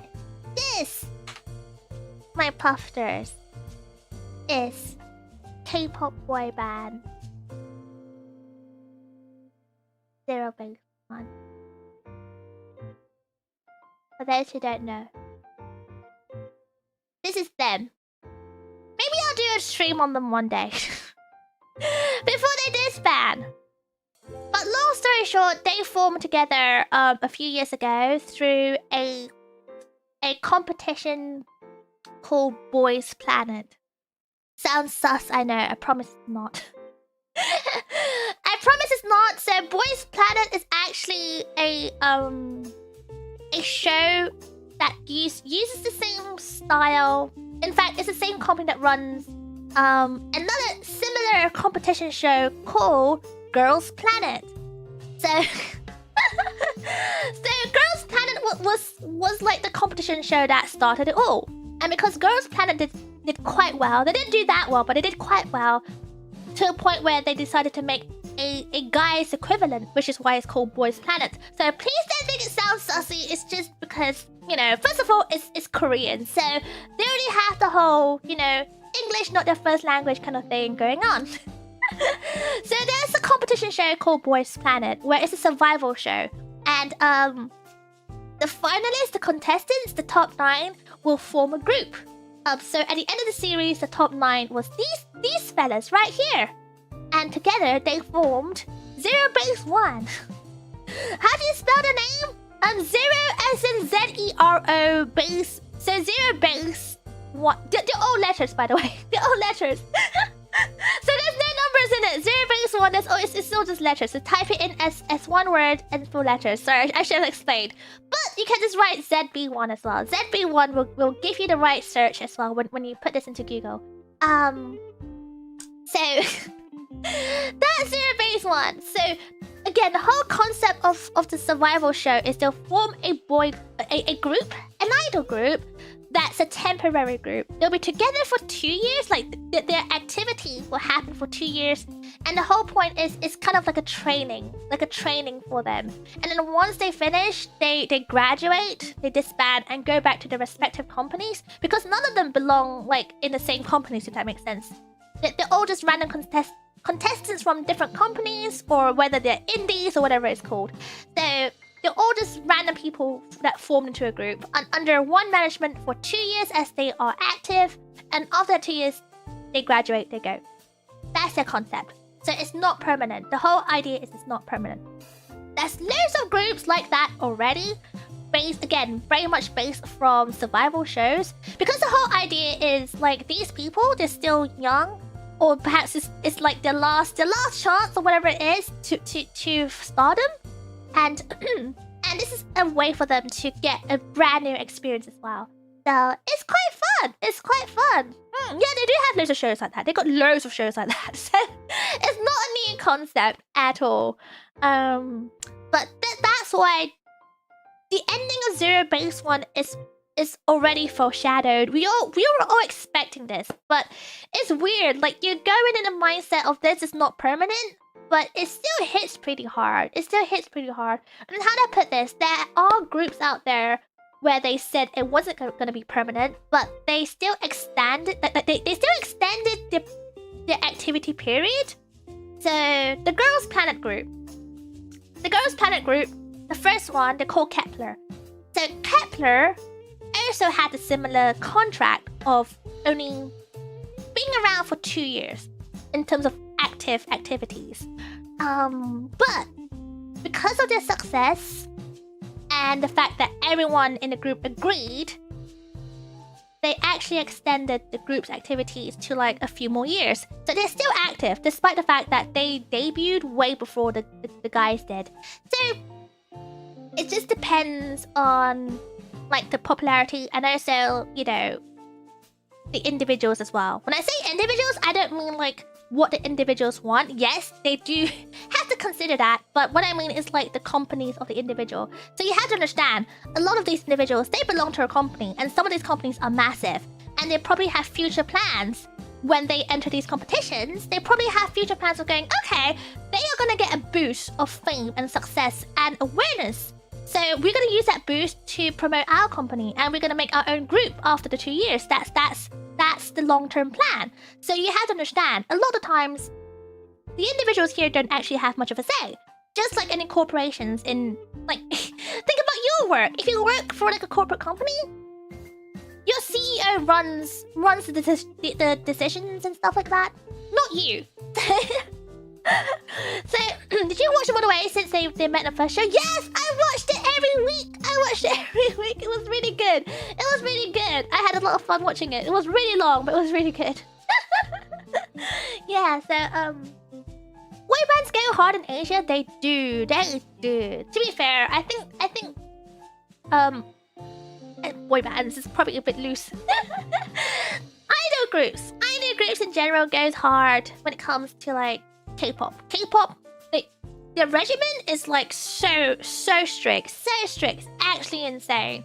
So yeah, they kind of go hard. Yeah, I think so. That's the concept of Zero Base One. It wasn't meant to be permanent anyway, but it just feels weird. Like now it's coming to an end. Like when I first supported them, I was really into it. I still am. I was really into it, but only because I was able to afford to be into it. So I was like, I love this. And then so because whilst they are a K-pop group, they have big fandom across like Japan as well. So it was really handy because I was like, oh, okay, well, I'm gonna be buying like idol stuff from Japan anyway, so I might as well just add this on the cart. Just have it all in one bundle so I can have it anyway. So it's great, and because they are so big in Japan, they have done loads of Japanese releases too, which is really cool. Because like they are more successful than the Girls Planet equivalent actually. Which is why a lot of people are very surprised that they have not decided to extend.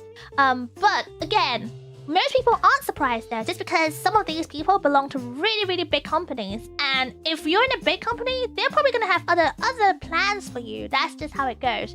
So, how do you balance out a group that large? You should watch the show. You can learn so much from the show. Honestly, I think this is where it gets really interesting. Like when you learn about like group dynamics and things like that, it's really important. And honestly, I think it's not just for show. I think these people do get on really well. Or maybe they're just very good actors. Who knows? But I think a lot of them get on really well. And the thing is, a lot of them have really good chemistry as well when it comes to working together.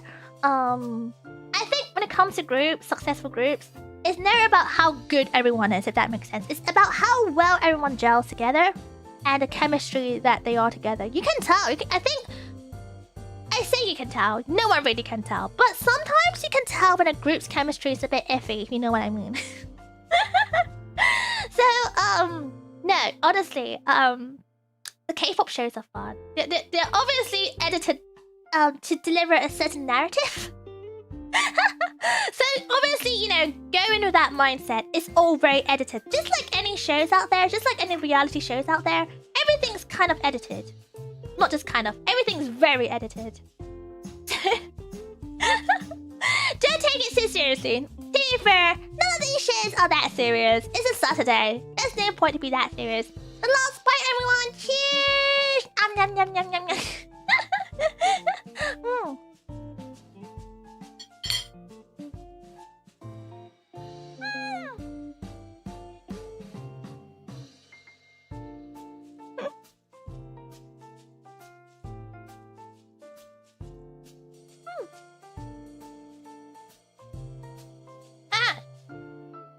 And that's it.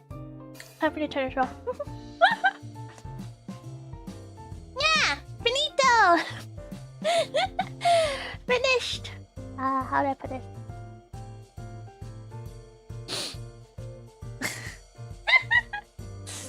Yeah! Gochiso-sama. Yum, yum, yum, yum, yum. Cheers, everyone. Cheers, everyone! I put it out here. You just finished your breakfast? Really? Oh wow, that's a really early breakfast. That's a really early breakfast! Wow. Oh, you don't really watch reality TV? It'd be a fun one to check out. I'm not gonna lie. Unless if you're really into like K-pop stuff, I don't think you'll really like that as much. I mean, you like this that much. I explain why. There's a lot of websites, for example. I mean, we can do a watch along, but it's gonna take long. Each episode is about 2 hours long. The editing is very K-pop style. Well, no, it's very Korean survival show style. So they might take a scene and loop it like 12 times in different angles with different sound effects to exaggerate a certain point. So sometimes it just gets a bit like... It feels like it gets dragged out. I know why they're dragging it out, because they're showing it on TV. So the longer it is, the more money it comes in. So it's like that. It's like that. Bye, Patrick. I hope you win. Good luck. Good luck. Have fun. Have fun. I'll ask you what team it is. You know what? Let me know if you win or not. But I think how do I put this? It's very K-pop core, and it's very Korean survival show core. And if you're not used to that, the pacing might be very strange for you, because at some points it's fast and some points it's very slow. And the editing is not like your usual it's not like the usual reality shows that you get in like America. Because if you think of like American reality shows, you think of things like, I'm trying to think of what there is. Like I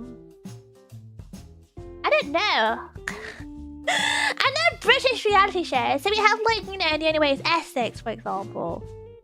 I can't think of an American one. Keeping Up with the Kardashians? Okay, yeah, that's a good one. I don't think I've seen that, but I think I've seen clips. Love Island? Wait, is Love Island American? Okay, I guess that makes sense, because we have American ones and UK ones too. But yeah, if you think of Love Island, it's a bit dramatic, but in a very different way. And it's usually like 1 hour as well. And it's all very much like scripted tea. Not to say the Korean ones aren't like that too. You can tell some of it is very scripted as well. It's very much like they are purposely trying to set a certain scene so they can talk about something or they can promote something. But I had to say, like, if you aren't used to reality shows, especially Korean ones, probably not the best starting point. Especially if you don't know a lot about K-pop, because there's a lot of references to K-pop, like obviously K-pop songs or K-pop like certain dance moves or things like that. Like, I don't know that much about K-pop, but you end up learning a lot. It's really interesting because I learned so many songs on that survival show, to a point where I only know the survival show version. So what I mean is the survival show people will come together and do a song cover, like, you know, they'll sing and dance to that particular really popular song. Because I don't know it, that's the version I know. But the actual real version is quite different. It's quite different. So for example, I was telling my friends, like, for example, there's a really, really popular Stray Kids song. So if you know Stray Kids, you might know what I'm talking about. There's a really popular Stray Kids song called Backdoor. It's iconic, by the way. It's iconic. Of course, I didn't realize it was that. I didn't realize anything about Stray Kids, so I didn't realize how iconic it was. So when I saw the survival show contestants performing it, I was so impressed. My jaw was dropped. I was like, wow, the choreo is amazing. Everything about this is amazing. The concept is amazing. I know this is taken from Stray Kids, but because I've never seen Stray Kids version, in my head I'm like, wow, this is amazing. So I told my friends, like, I have some friends who are so into Stray Kids. Like, Stray Kids has a massive, like, fandom, like, to a point where it's not just, like, Korea, everywhere, like, worldwide, not just Japan. Like, in the West, they're massive in the West as well. So, you know what are Stray Kids? Google, you might know them, because they do a lot of promotions, like, across America as well, and things like that. Brunch fancy, we've just finished our yummies. But it's okay, welcome in. You can bring your yummies too. Bring in your yummies too. Love Island's UK according to Google. Oh, is it? See, I thought it was UK. I thought it was UK. Maybe there's like an American version too. Maybe it's like Hell's Kitchen, where there's like various different versions. But yeah, I think how do I put this? I was so surprised. I was honestly so impressed by how good the cover was. I thought that was what it was. And then my friends were like, no, the Stray Kids one was so good. Like, they were like, because they watched it too. They were like, no, the Stray Kids original version is so much better. Because I remember the judges judging it not so well. I think the judges were impressed, but not that impressed. But I was like, I didn't know whether I was impressed because it was really good. So I went to watch Stray Kids version, and I was like, oh, shit, I understand now. I get it. When you watch Stray Kids, like even live version, it's like a whole different level. You're like, wow, I understand what the concept's supposed to be now. I think when it comes to K-pop concepts, is bracketed into things like youthful, romance, dark concept, sexy concept, all these things, you know? Backdoor is supposed to be like a more mature, more punchy, like kind of concept. The problem is sometimes people might display such concept in a very monotone way, whereas Stray Kids did it in such a... They did it in... I don't know how to describe it, but there was depth. There was depth to how they delivered the performance and the song. So when I watched it, I got it. I was like, oh, so it's supposed to be like this. That's what they're trying to display. I see why now they didn't get scored well by the judges, because it's just not the same. It's just not the same. Hi, Charlie. Welcome in, Charlie. Please, can we avoid spamming, please? I really appreciate that. Thank you. Thank you, though. Have you watched You've Been Framed? I think I've heard of You've Been Framed. I don't think that's at all like K-pop. I don't think it's anyway like K-pop. I think it's very different from K-pop or Love Island. I don't think... Is that a reality show? Is that technically a reality show? I don't really know. I don't know. I don't really know. Pink and Anime! Oh, hi from Thailand! Have fun! Oh my god, show me pickies! Yeah, lamb biryani? Oh my god, that sounds so good. That sounds so good. I had biryani the first time I went to Thailand. That was so good. I was sad I couldn't go back for biryani again. More home clip shows, so it's not okay. Okay. I don't think we do that anymore. I think we have YouTube now. I think we have TikTok now. Do we still have stuff like that? Do we still have shows like that? I'm trying to think. I don't think we have shows like that anymore. I don't think there is a purpose for a show like this anymore. But yeah, back to the point. If you want to watch reality show, a Korean one, this is not the one. But at the same time, I would really love for you to get to know Zero Base One. But at the same time, do I though? Do I want to break your heart like that? Do I want to make you feel joy and hope to just shatter it when March comes? It's 2 months! It's less than 2 months! When it comes, then what? I can't do that to you. I can't do that to you. T-shirts? No!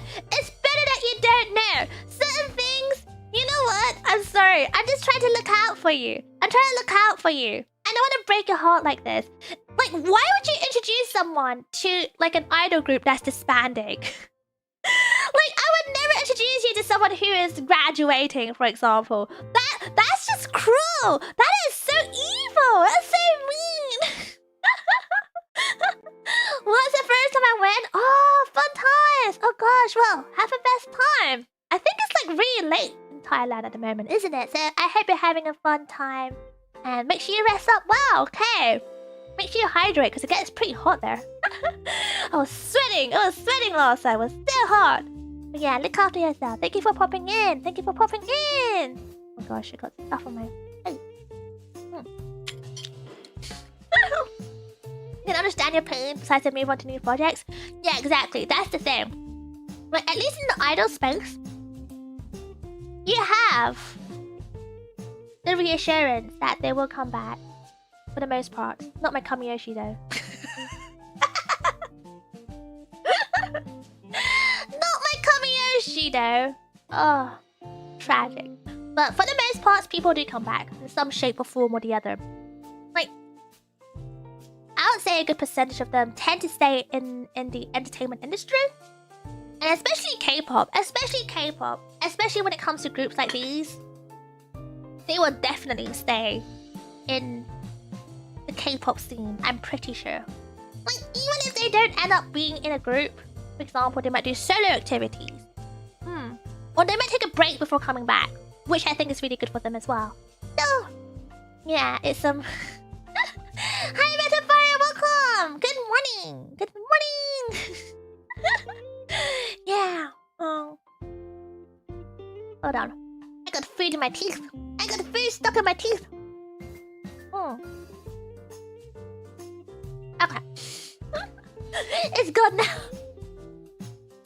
Have you having a good weekend? Yeah, I'm having a good start to the weekend. Thank you for coming. Thank you for coming. And I hope you're having a good morning too. Make sure you take it easy. Grab some coffee or something. Yeah. Coffee time, slurp. They used to give cash prize for the best home video clip. Oh, really? Oh, you talk about the show that's not a... What is it called? You've been framed. I see. Those are some weird times. Imagine you're like, hi, send me a bunch of clips and we'll choose one where we'll pay. Whereas the rest, we're gonna show it on TV and not pay you. That's crazy. You're monetizing content, but you're not even paying the people who are giving you the clips. That's crazy. That's crazy.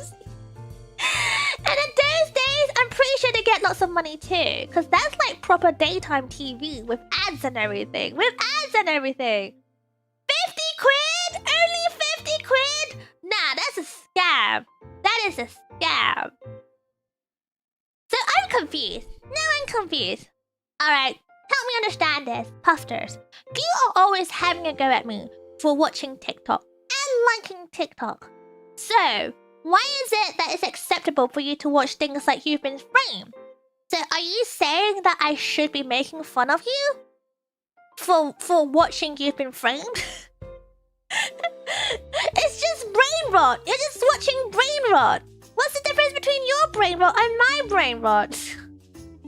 Right? It's just videos of people falling over and people dancing, just like TikTok.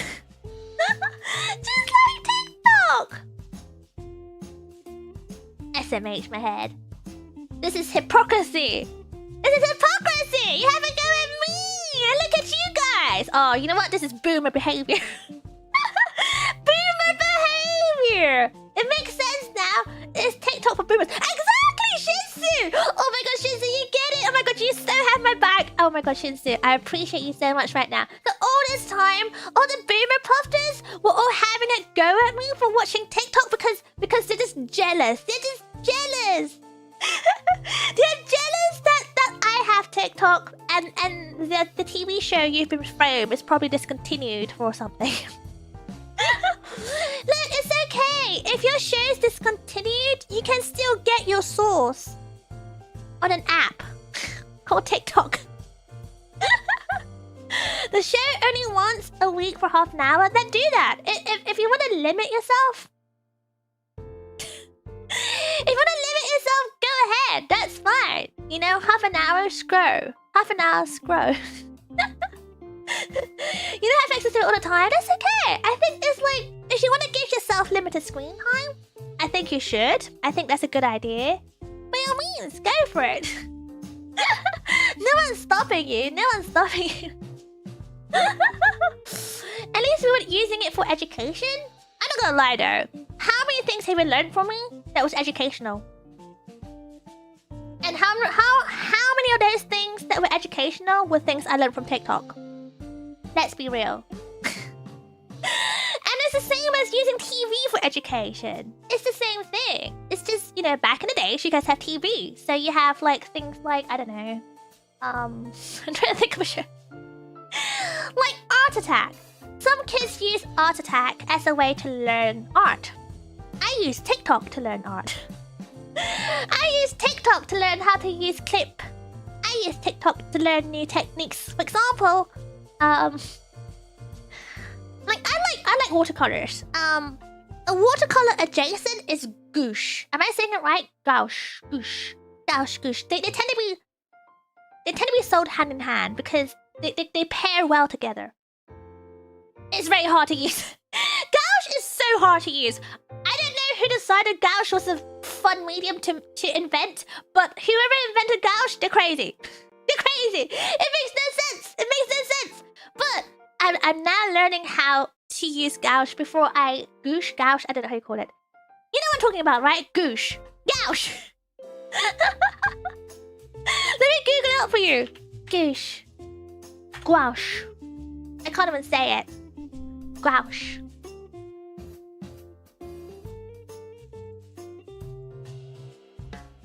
Save image. Save image of the gouache. So it looks like this. I don't know how to describe it. I think people who are denying anything online as a potential source of education, you're limiting yourself to so many possibilities out there. There's so many new creative things that you can learn online. You just have to vet your source. You just have to, like everything else in the world. There are so many janky things as well that you can find on TV, in magazines. Like, you just have to vet your source. This thing! Gouache! Goosh. Wait, let me see how Google pronounces it. Pronunciation. I'm not gonna lie, I didn't have... What the heck? Gooish. Okay, wait, listen to this. Listen to this. This is Google's pronunciation. I don't think that's how it's supposed to be pronounced, but... Gooish. Gooish. Gooish. I think that's wrong.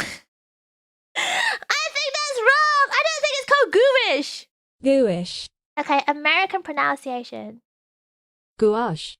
Gouache. Okay, that sounds more accurate.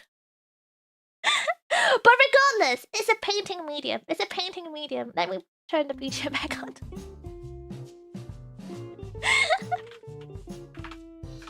And I love painting. And honestly, my favorite kind of painting is watercolor painting. But whatever this is, gouache, gouache, what it's called, it's a French thing. It's a French thing. That's why I can't pronounce it really well. But it's similar to watercolor because it's soluble. So if you imagine, I don't know what you guys had in school, but in the UK, what was really prominent in school were things like acrylics. Acrylics is not really water soluble, so you're supposed to use like layering, and it's all very much like painting. If you think about painting the walls, that's the same concept you might apply onto acrylics, acrylic paints. Gouache. Gouache is what it's called, gouache.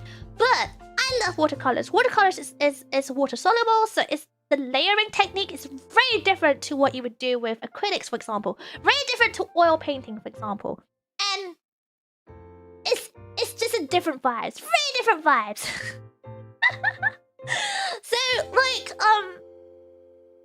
as I mentioned, gouache. I can't say the word! Oh my god, I'm going crazy! Gouache is very similar to watercolor in terms of the fact that it's soluble in water. That is it. That is all. There's nothing else that's similar about it. It is very pigmented. If you can see in the picture here, you can see it's so pigmented compared to watercolor. And the way you use it is so different as well. They don't blend the same way as watercolor. Even though they're both water soluble, they are not the same. The theory and the concept of it is so different. I tried it once. I borrowed someone's gouache and I tried it. I just didn't get it. I just didn't understand it. I was so confused. I was so confused. You haven't heard of this? Oh, look it up. Look it up. Go on TikTok. It's a watercolor kit? No, so it looks like watercolor, but it's not. So you can see it's a bit more gooey. It's more gooey. I believe I don't know how to describe it. It's more gooey. I think it's because it has like a glue or binding agent. I don't know. Look, I don't claim to know. I'm not gonna lie. I don't understand this medium. This medium confuses me. But going back to my point, I've been watching a lot of TikTok videos around this particular paint because I really want to learn how to use it, because a lot of people tend to use watercolor with gouache, using gouache as a way to amplify the pigments or to add layers, so it looks kind of like you might see it in hyperrealism art a lot. Gouache. Let me try to look for an example for you guys so you can like visualize what it looks like. Open image. Perhaps this could be a good... I don't know. I feel like my explanation will not make a lot of sense unless there is a video or something, but I would have to look for a video. But I guess this is perhaps the best way to, oh gosh, to illustrate what I mean. So, this looks really pigmented, isn't it? This looks really bright and pigmented. This, according to this article, I could be right or wrong, they've used both watercolor and gouache. So in this case, I can see what they mean. So typically, if you're using both mediums, you'll use watercolor first as a way to create the base. Then you add the highlights and the accent points using gouache, because gouache is bright, it's vibrant. You can tell straight away that it will pop out. Whereas watercolor is better for layering. Because of how it blends, it has a very fluid way of blending. It's very good for setting the base layer, and it's got that transparency as well. So it's you set, how do you describe it? That's a certain word for it. You set the base color. So it sets the tint. No, tint's the wrong word, but you use it to set the base color. And then once that's done, you layer it with your gouache. Gouache. Your gouache. Your gouache. And the finish is supposed to be slightly different too. Is what I've been told, but I'm not gonna lie, I don't really know. I don't really know. But apparently, I think the finish is quite different. When it looks at watercolor versus gouache. The priming? No. What is the word? I forgot what the word is, but that's the word for it. Look, I've never studied art in university, so I don't know how to even begin I just like it as a hobby. That's as much as I like. This is really, to be fair, when I watch videos of people using gouache, it looks really fun. It looks really, really fun. Because it seems to adopt the same concept of watercolor, but also using the same concepts as acrylics too, which is insane. So it looks really, really fun. It looks really fun. And it seems like the things you can make with gouache is definitely a very different vibe, a very cool vibe in my opinion.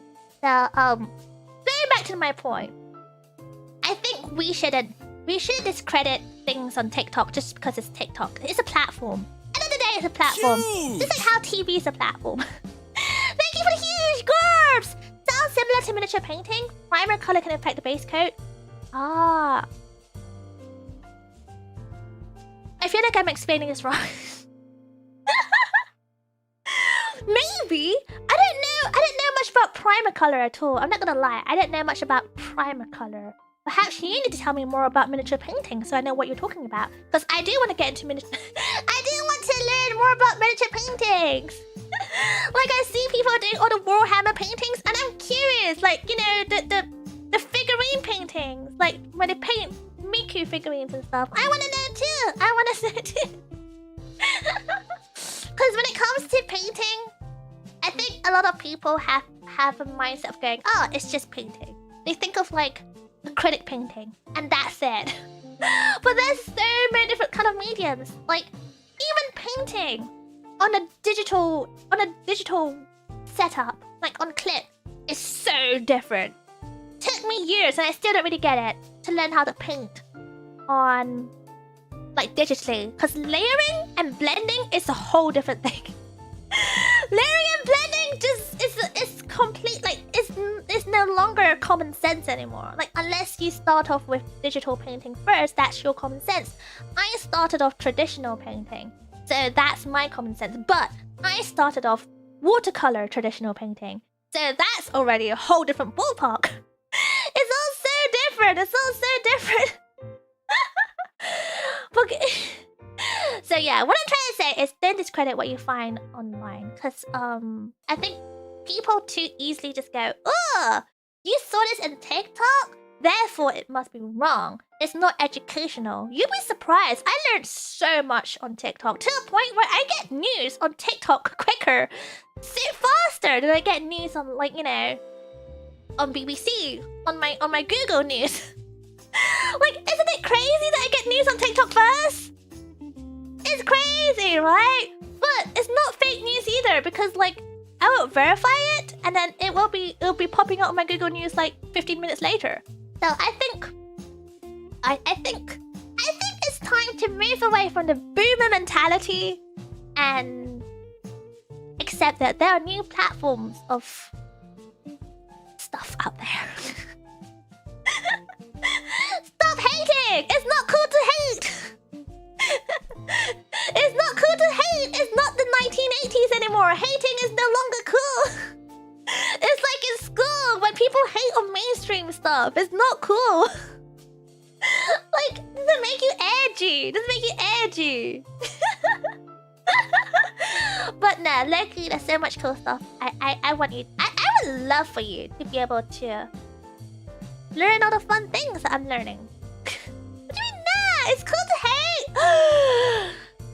I guess, you know, once a boomer, always a boomer.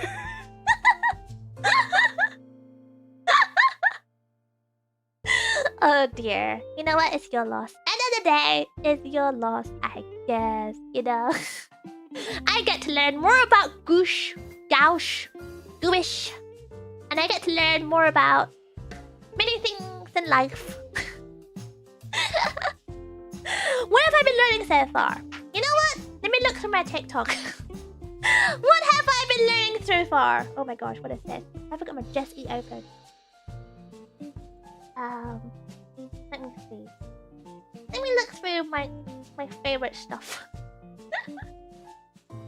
Oh, I've been learning about how sea creatures sleep underwater, especially the ones that don't breathe underwater.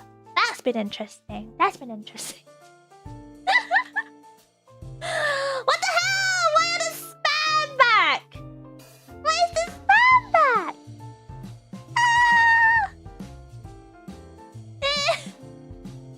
Popsters, why am I getting attacked by spam? Is it cool? Cute laugh? Did I cute laugh? Did I cute laugh at my TikTok? Oh, I learned.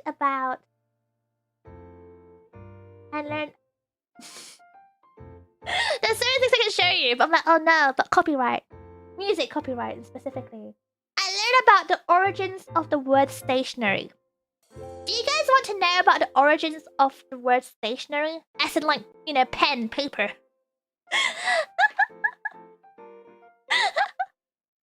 Sea creatures cute, I know. Sea creatures are cute. I stand cute sea creatures. There's so many cute things I learned. I learned about, obviously, the very popular viral trend from the SpongeBob musical.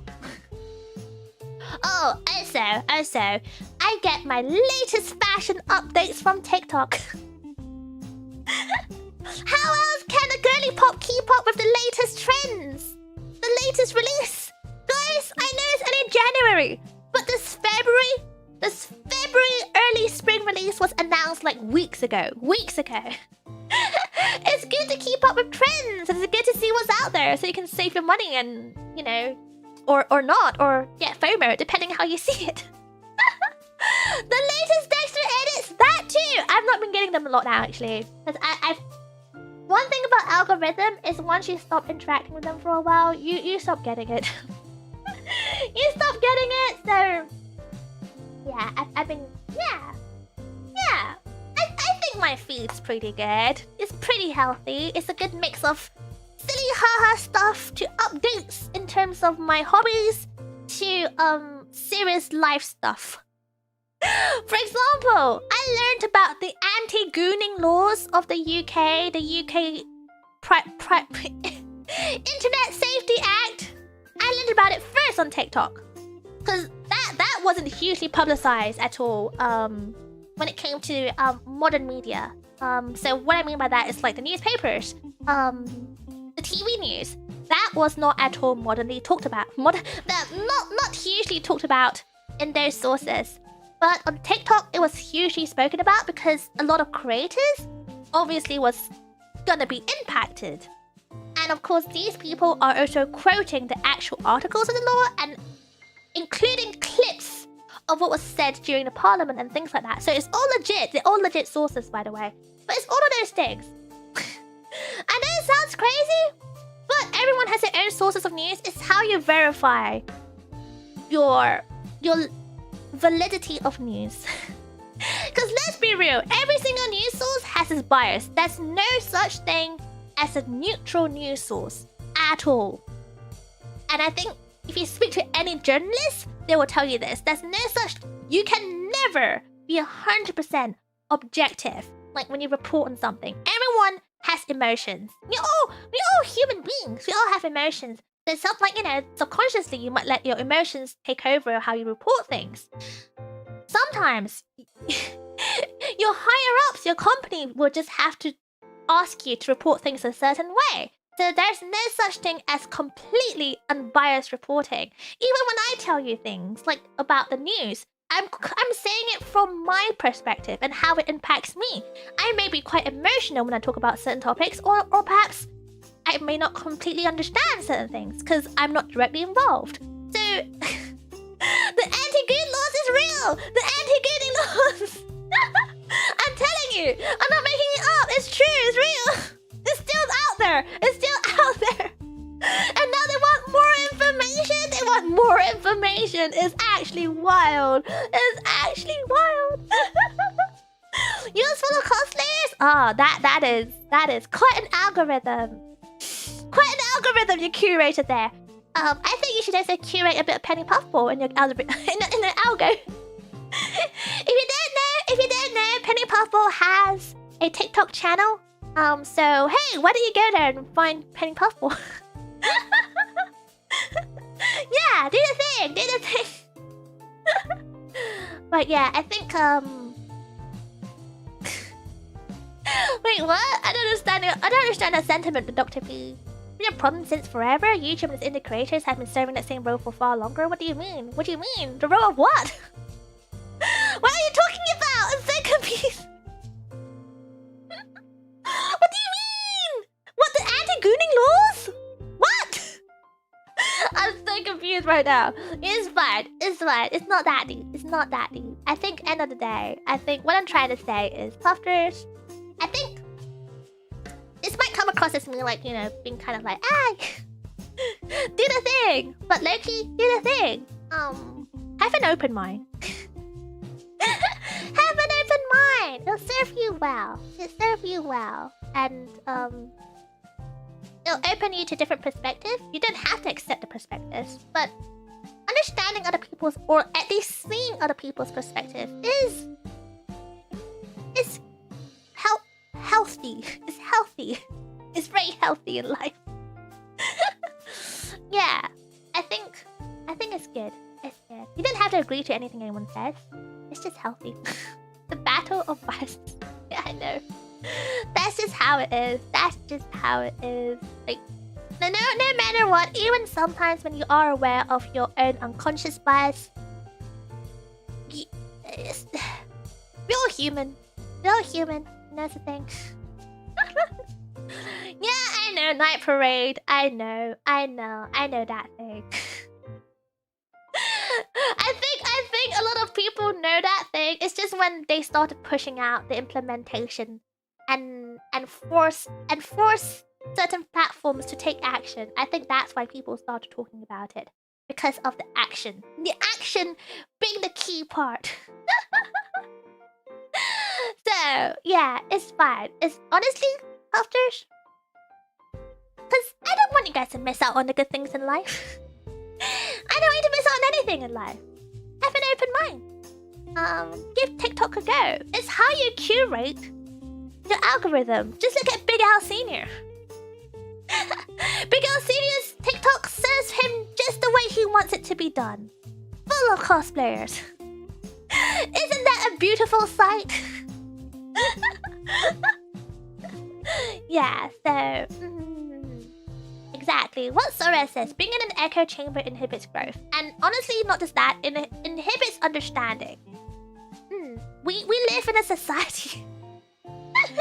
So I think it's good to at least see other people's perspective, you know? It's healthy for you. It's healthy for you. TikTok just wants your dirty data. They can take my dirty data. Feel free, do whatever they want. I mean, everyone else has my data anyway. pretty sure Google has most of my data. I use YouTube more than anything. I use Google search function more than anything. I use Google products non-stop. I don't know how to live without the free Google products. People are like, oh wow, Google products are free. Isn't that so cool? How do they stay in business? It's actually insane. Look at Microsoft. They have to charge for their products. Look at X, Y, and Z. They have to charge for their products. But Google is all free. I'm like, yeah, at what cost? At what cost? Why do you think it's free? Nothing's really free. You're selling something in one way or the other. But it's one of those things. I think maybe this is my old age talking. At this point, I've come to accept it, okay? I've come to accept it. You know what? Just take my cookies. Just take my cookies. I can't run away from this anymore. Take my cookies, take my data, take my algorithm. Just curate what I want to see. You know what, Google? I don't care. I mean, Puffball, you've seen my dark races. You've seen my dark races. You haven't seen my ads. My ads on skincare. If Google gonna give me ads on good skincare and proceed to give me coupons, here, buy the skincare. We'll give you 20% off. Why, thank you, Google. Take more of my data. What else can I have for 20% off? Have it. I don't mind. Right? Data is a type of currency. It's a very valuable type of currency. Very valuable. That's why people want it. People want it. They're desperate for it. But at this point, you know what? They have my data anyway. Just do whatever you want. Just let me benefit this. Let me benefit this the way I can. So take it. Give me ads relevant to me and give me coupons relevant to me. Thank you very much. Penny wants all data? Yes, I do! Yes, I do! I thought I made that so clear and transparent that I want Puffball's data. Is that... That was clear! I was like, wait, is that not clear? That was made so clear from the get-go. What do you mean? It's fine. See, you tried it in 2018 and you didn't enjoy it. Do you know how long 2018 is? That was 8 years ago. A lot of things change 8 years ago, and I mean so many things. Nothing's that static. Like 8 years ago. 8 years ago. Flights to Japan, flights across the country was so cheap. Doing anything across the country is so cheap. And flights were actually decent back then. Nowadays, they treat you like cattle. What I'm trying to say is 8 years is way too long. 8 years? 8 years? We didn't have Switch 2. Now we have Switch 2. You're talking like boomers. I need to sit you down. I need to sit you down. The way I sat down my parents. I need to sit you all down the way I sat down my parents and go through everything that happened in the last couple of years. Everything feels like 2019. What do you mean? How? How? 2019? What do you mean? How? So many things have changed. Electric vehicles is now mainstream. Back in the days, we would have never imagined that would be a main thing. Working from home is now actually mainstream. Back in the days, no one could even... Like, that's not even a thought in their heads. Remotely? What do you mean working remotely? No one has the means. Like, even your bosses don't even know what that means. What do you mean working remotely? No. 8 years is too long ago to even compare. Life has changed so much. Like, I don't mean to sound old, but sometimes I look back in life, my way of life, my approach in life. Or even, for example, if I go back to, I don't know, like if I travel back to where I used to live or used to work or whatever, I'm like, wow, this has changed so much. It's only been 5 years, but oh my god, it's changed so much. Change happens really quickly, whether you like it or not. It's about embracing it. Game of Thrones still on TV? I don't know. I never watched Game of Thrones. I've never watched Game of Thrones. I can't tell if it is on TV or not, and I just never watch TV a lot. N64 is a new console, right? Sure, Shinzo. I think you perhaps have traveled through time as well.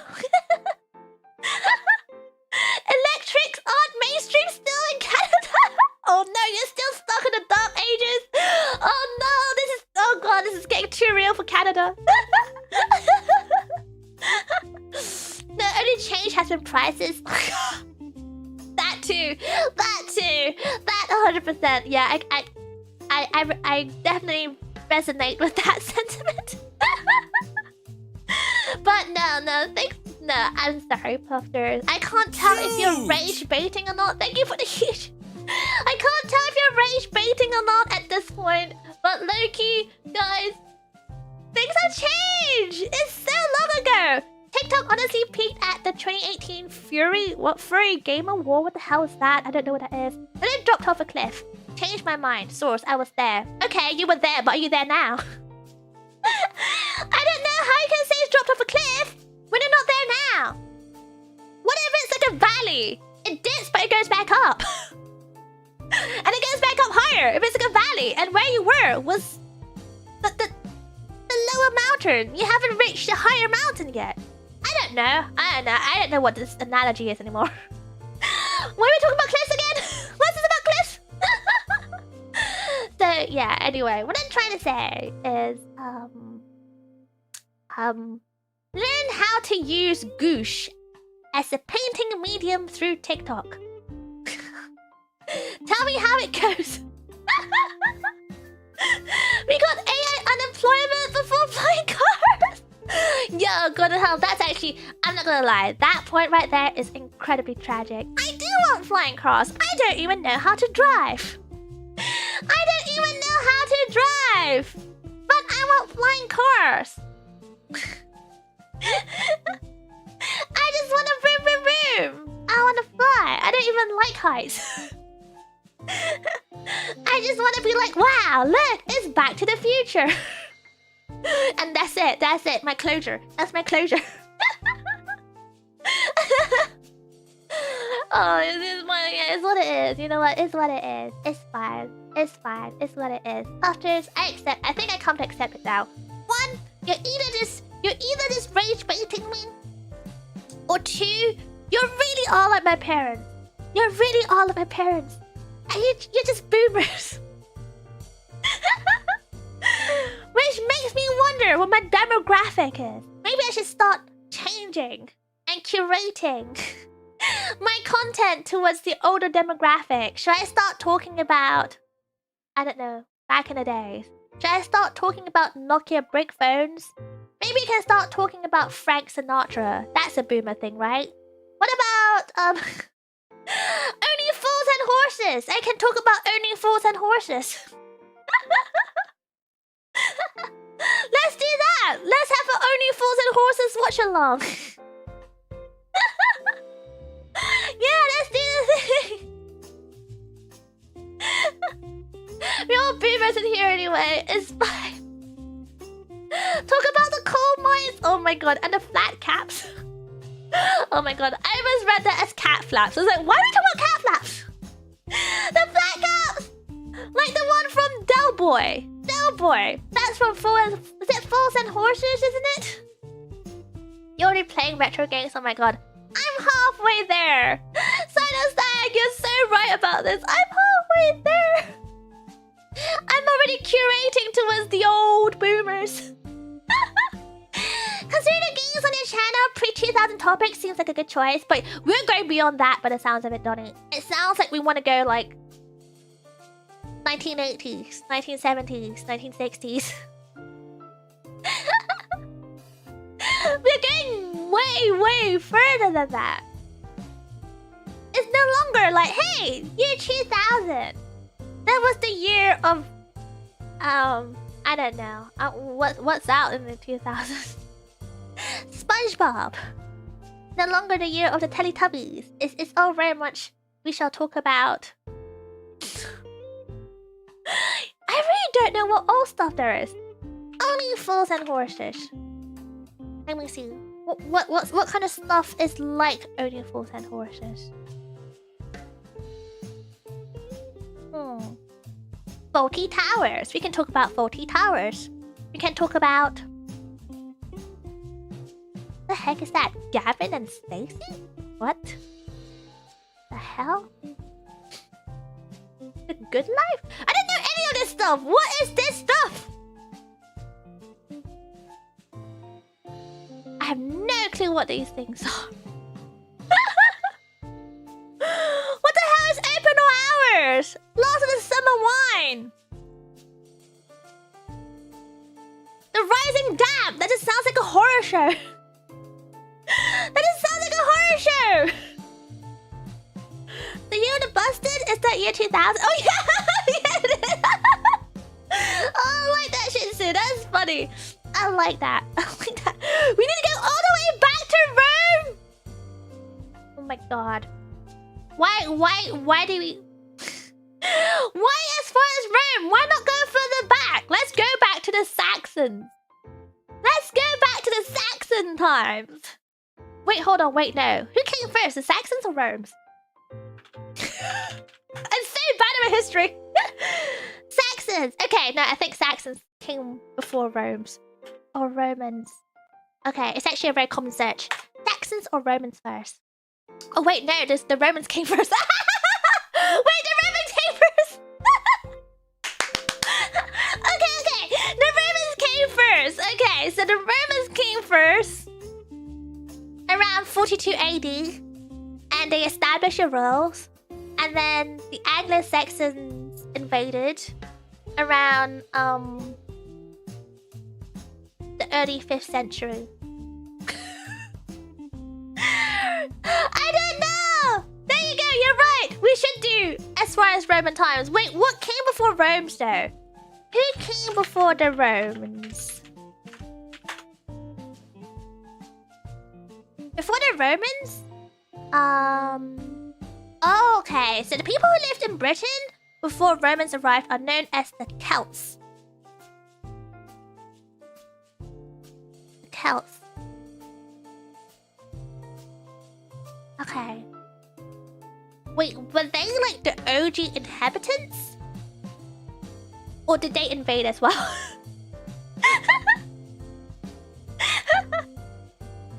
Loki!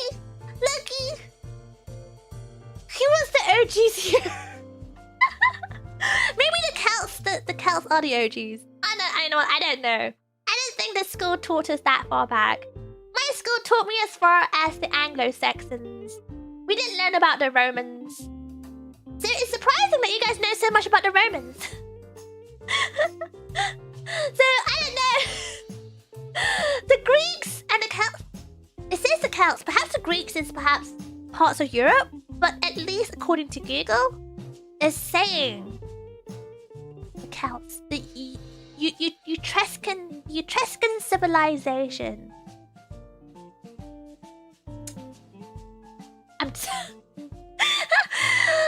What the heck? Prehistoric. Okay. Oh my goodness. Okay. According to the Apacum heritage. Oh god. What am I reading? People who. Oh gosh.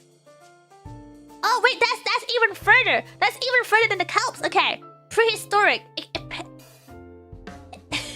How do you say this word?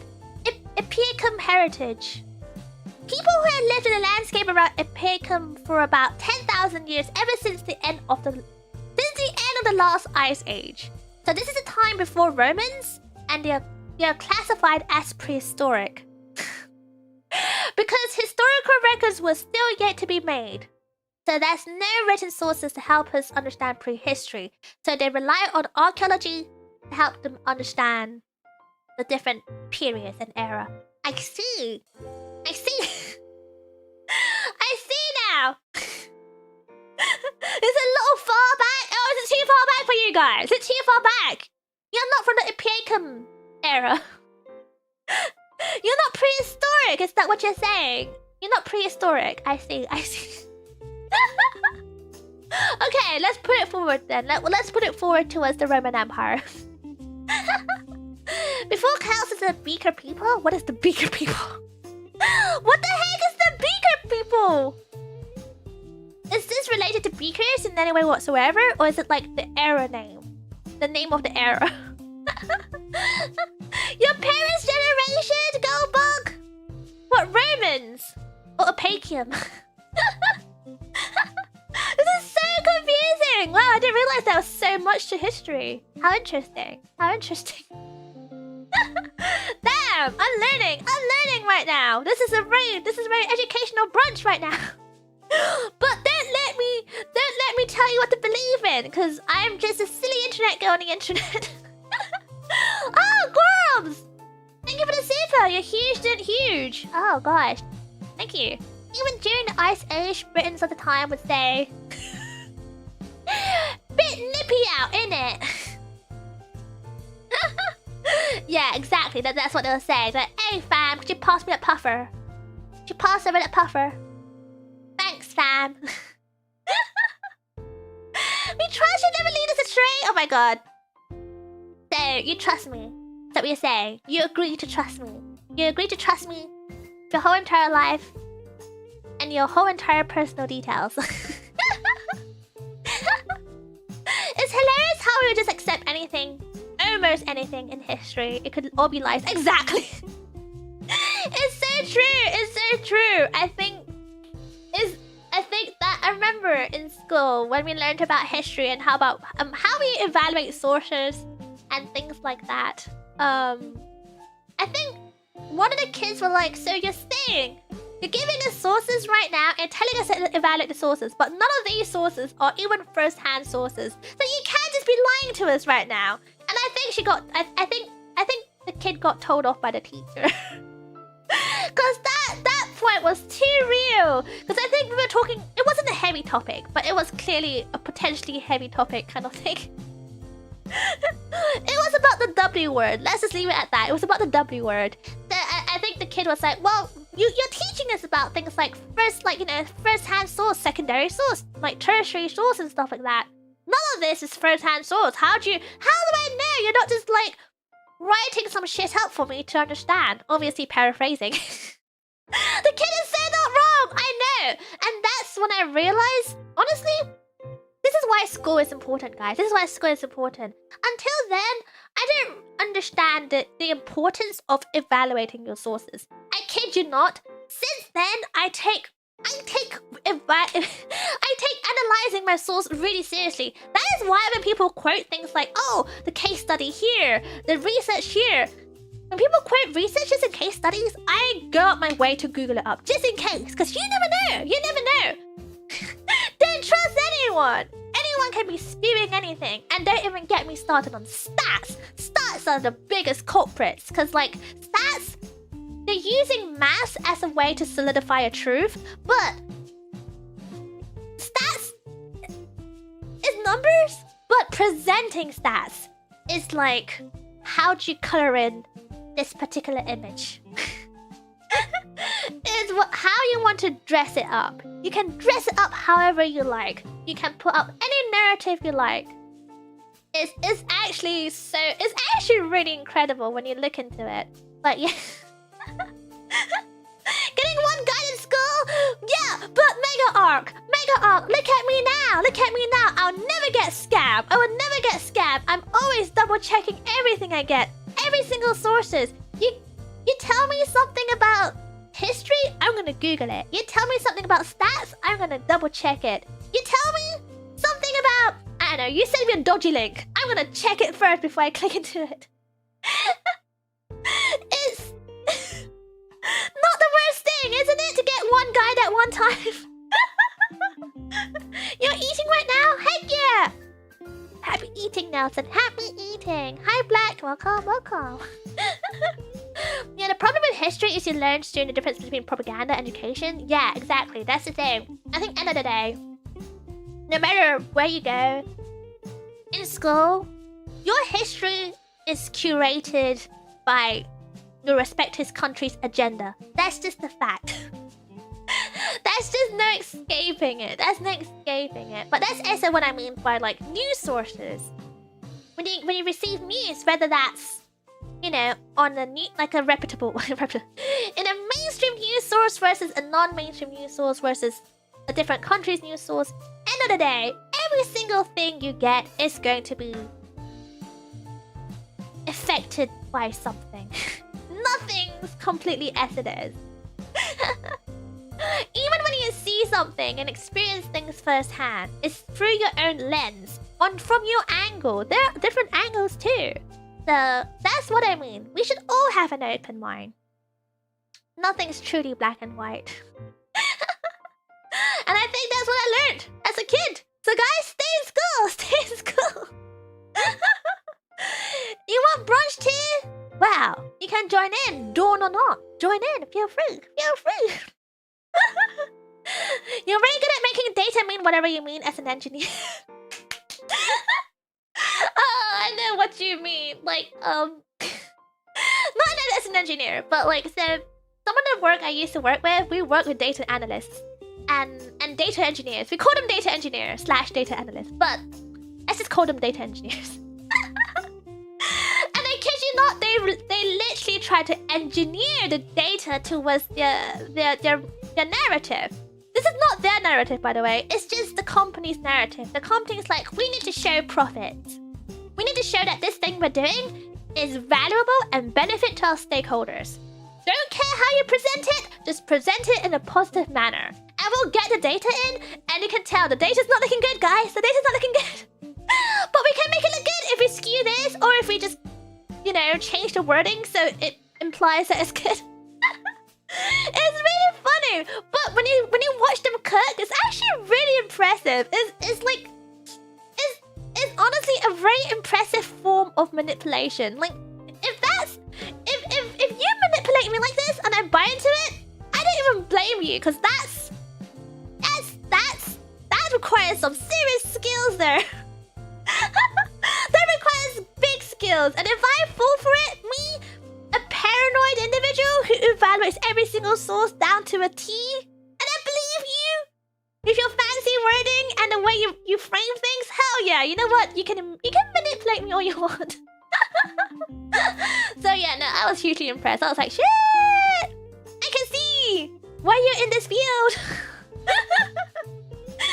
Why you're paid that much? Like, these people are paid a lot, but I get it. I get it. Without them, the investments will stop coming. They will stop coming. So I kind of understand. You posted a brunch Yoshikatsu on Twitter. Oh, nice, Bob. Oh my god, I'm gonna see it in a second. I'm gonna go see it. Ah. You can manipulate me all you want. No, Lazet, you're missing the original point. If you know how to manipulate data to a point where it manipulates me, by all means, go crazy. Go crazy. That's how it goes. That's how it goes. But yeah, hire me to do the number for Pennywise. You mean you would do it free for me? You don't love me enough to do it free for me? Oh no, Bob, you hate me. You hate me. Oh my gosh. Oh gosh. Anyway. Oh gosh, I'm out of coffee. That's it. I don't know how we got this topic. I don't know how we got here to this topic where we talked about evaluating your sources. And the importance of... This is supposed to be a chill casual lunch. A brunch, I mean. Which means we're supposed to chat tea. This is not tea, this is getting too serious. This is getting too serious. We're supposed to talk about, I don't know, your work tea. You know, your latest goss. Like, who got fired? Or you can't believe this P word got promoted. How did they get promoted? They're so... They're so janky at their work. Oh, did X person get fired? What do you think happened? What do you think happened? Did you think Y person said something? Oh, who got married? Oh, that person got married? Oh, I see. That's surprising. Did they just got, like, started dating like 2 months ago? That's crazy. Oh, and have you heard about this person? This other person at work? They started talking about this whole thing called VTubers. Isn't that cringe? Isn't that weird? It's so cringe. Who even likes me? What's a VTuber anyway? That's so cringe. What is anime? Oh, it's anime? Oh, it's like the anime my kid really likes. What is it called again? K-pop Demon Hunters. Oh my god. They're always singing You're always singing the song. My little soda pop. Me wearing VTuber merch at the law office. Loki, if you work in the law office and you wear Penny Puffball merch, I respect that. I will actually give you the biggest shout out. I think that's pretty cool. I think you should do that. You should take a picture, give me evidence. And my work, one guy makes spreadsheets on Saturday when it should be Wednesday. Why would you do that? What's wrong with them? What are they trying to stir? What are they trying to stir? Are they trying to stir some disagreement between the manager and the financial auditor or something? What's going on? What do you think that's going on behind the scenes? Hey, I heard over in accounting that Tiffany did that. Did what? What'd she do? What did she do? Tell me more. What do you mean did that? That is not enough information. It's not enough information. Work T, I was set specialist left, and now I'm being moved to that role with 1 day of trading. That's not really tea. That's not tea! That's not tea! Okay, let me explain what tea is.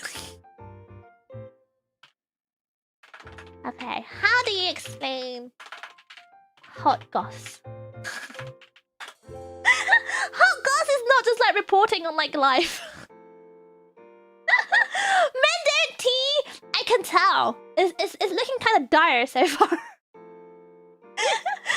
what is this? It snowed in my area today. That's not tea! You're just telling me the weather. I can Google that. How's that not tea? You're not a special ed teacher? No, that's not tea. That's not tea. That's just life! That's just life! Okay, let me see if Google can explain it better than I can. Without Google AI. Essentially hot gossip. Hot goss. Hot goss. It's an informal conversation? Okay. According to Collins Dictionary. I'm all about tea. Thank you, Metaphor. Would you like to explain to the class what tea means in here? Because I think people are not understanding the definition of tea. I think Puffsters, you're not getting the vibes. The vibes. Hot gossip. It's about spilling the tea. It's about spilling the tea. It's about juicy, hot, juicy tea. According to Collins Dictionary, the definition of gossip is informal conversation. Okay, fine. Often about other people's private affairs. Exactly that. Yeah, what Sora said. Can you believe what Becky said to Modcon yesterday? Whisper, whisper, whisper. Leaning closer. Let me tell you what she said. She was like, oh, Modcon, I heard that you're single. You know, I've always had special about you. Redacted. Too juicy. It's too juicy. Did you not hear what Modcon said back to her? He was like, no, I'm only loyal to one person and one person only. And this is where you gasp. Like, no, he did not say that. Who is this person? Did he say? Gasp. Private affairs. Who is he talking about? And you're like, look, I didn't quite get it. I didn't quite hear it. But I think it sounds like, Penny? I think it's Penny. I think it's someone called Penny. But I could be wrong, because I didn't hear it. But you didn't hear this from me. You didn't hear anything from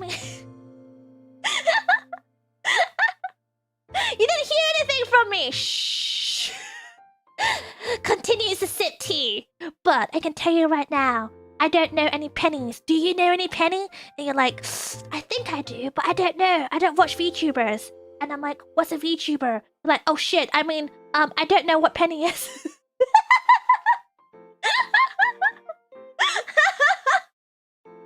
You're obviously as loyal as Modcon. You're such a liar. You're such a liar. You wouldn't even do work for me for free. You're a liar, Bob. Get out. Get out. You worked at a lot of studios and you didn't remember any tea being spilled. Either you have like the worst like memory or you just weren't listening. Did you hear that Brittany from accounting went on a date with Kevin from engineering? What happened after that? Ron, tell me. Ronwell, tell me. That's the thing. You get them hooked with a question and you go, like, even if you know, you kind of go, tell me, because like they might have a different perspective. It's all about exchanging what each other knows. Like, it's about juicy stuff. It's about exchanging juicy information, you know? And it's the vibe as well, because like the delivery matters. It's the vibe. You know, it's... Do you get it now? Any tea spilling at our workplace gets mopped up quickly? Oh, who mops it up, Grobs? Who tries to cover these things up? Tell me, why are they trying to mop it up that quickly, eh? What do they have to hide? And it's not necessarily just work gossip. Like, I think when it comes to brunches, don't limit yourself to work stuff. There's so many things you can talk about. Like, you know, your cousin, like, your anything. Your aunt, your parents, you have goss too, right? You have hot, juicy goss too. You can talk about yourself too. You can ask other people. You can ask the person you're talking about for their goss too. Because you can be like, oh, like, I don't know, you can be like, oh, that's a new bag. That's fancy. Where'd you get it from? And they'll be like, oh, well, you know, someone gave it to me. Like, oh, someone gave you a designer bag? That's so nice. Was it a special occasion? They'll be like, oh, well, you know, there's just someone who's, you know, who I started talking to. You know, you get information out, and it's just an exchange. It's a vibe. It's a vibe. I work with older people. They don't wait for interest to just go on about it. Yeah, they do. I think it's not just older people, extroverted people. I find that a lot of younger people who are extroverted do that too. I think it's just the older you get, your guard goes down. So you become more open to say things and talk about things. So I think there might be a trend of like old people just talking about things and yapping about stuff. It goes up exponentially.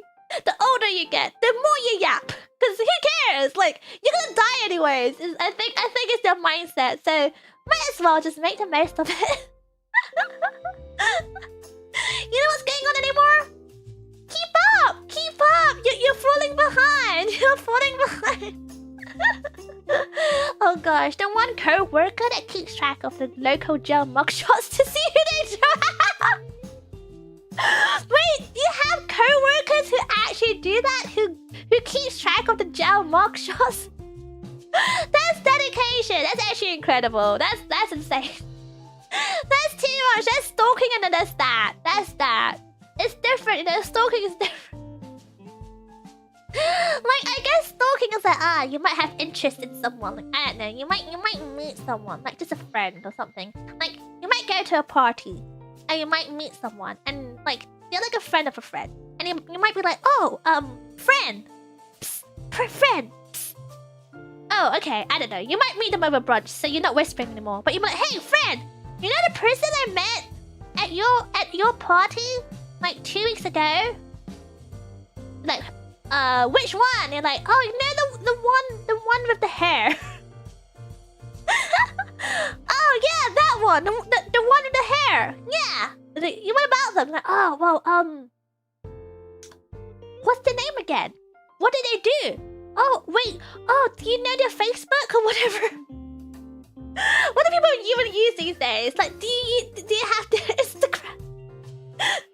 Cause you don't want to offer the number. That's too direct.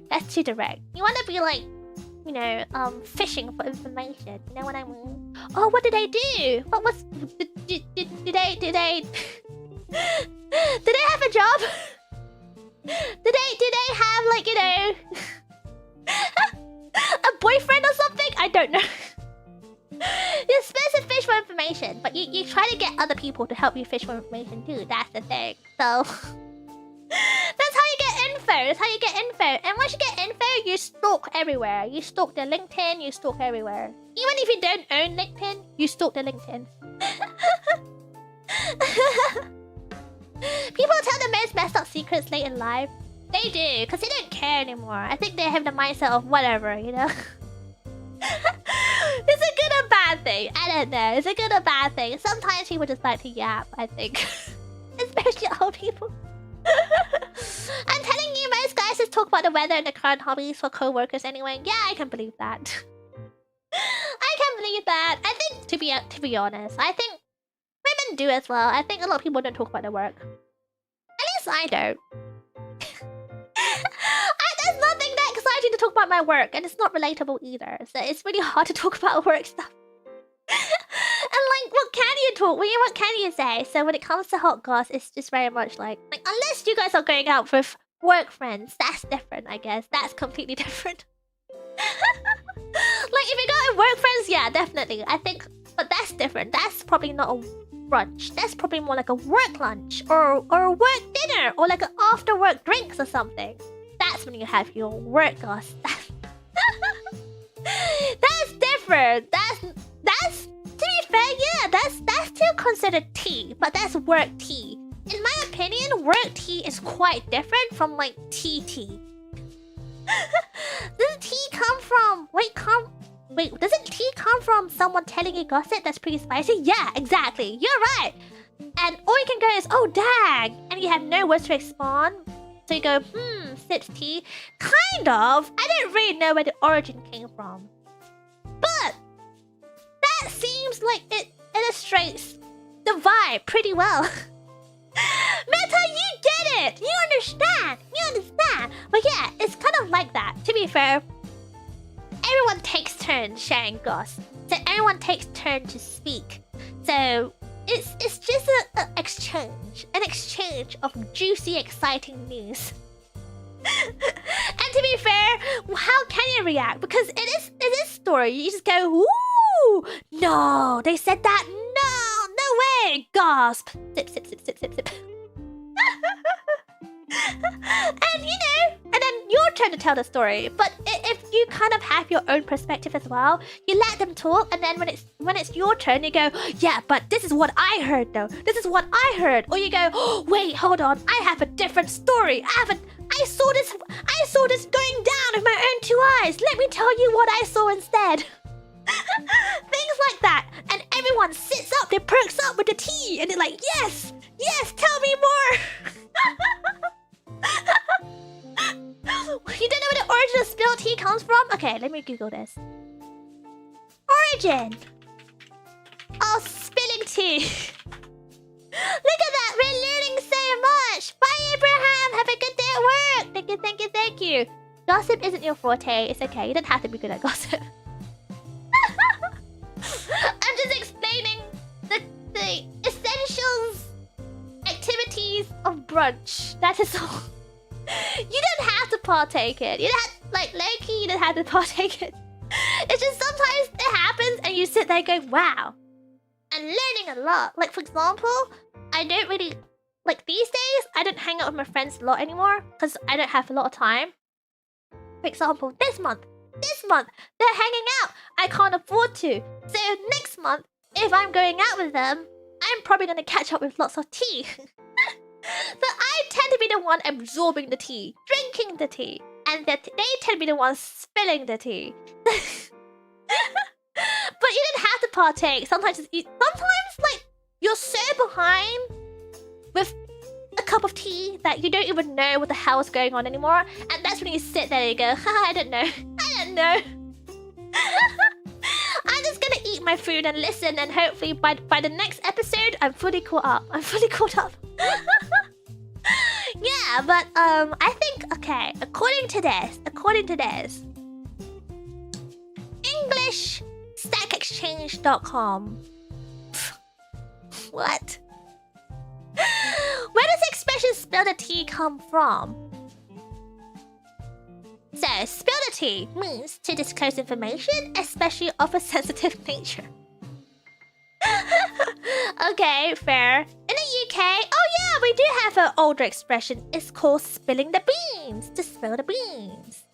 So technically, this is a more American expression to spill the tea. So you guys should know better than I do when it comes to spilling the tea.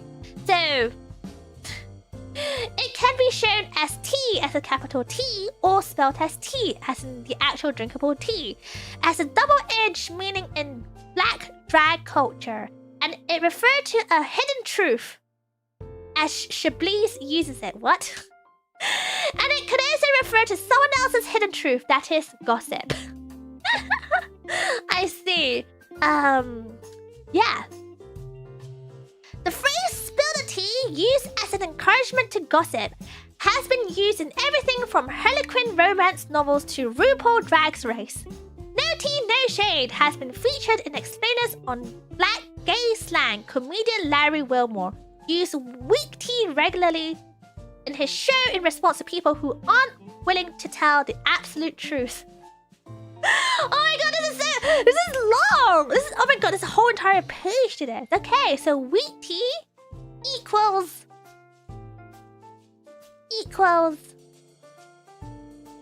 lack of truth. I see.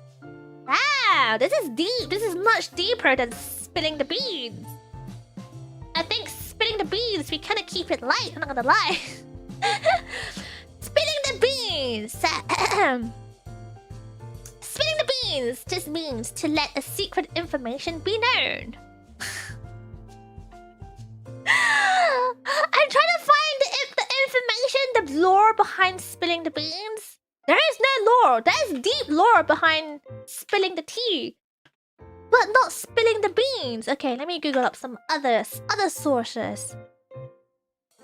Oh, because it could potentially go way back. This is potentially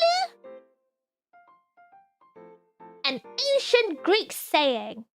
That's how far it goes, but there's no confirmation. There's no confirmation as to why we say spilling the beans, but it's believed, so this is a speculation. And you know how I feel about speculation. But it is brunch, so whatever. It is speculated, it's believed to originate from ancient Greece, where the beans were once used. What the hell? Were used as a means of electing officials. So candidates in elections would place the upturned helmets in a line, and voters would put a bean in the helmet of their preferred candidates. I see. So when the election process ended, the number of beans in each helmet would be counted, and the winner was the candidate with the largest number of beans. Okay, that's clear. So spilling the beans was therefore a means of revealing the outcome of a secret process and has been passed into language as disclosing a secret. Well, there you go. The history... Well, the theory of how spilling the beans came about. I guess there is no history because it's all speculated. We don't really know. That's the exciting thing about language is it's really hard to document these things. She's spilling beans on election process? Yeah, me! From your helmets! From your little helmets! Can we just ask a Greek person what from, like, I don't know when this is, like, the 1400s? Wait, when is this?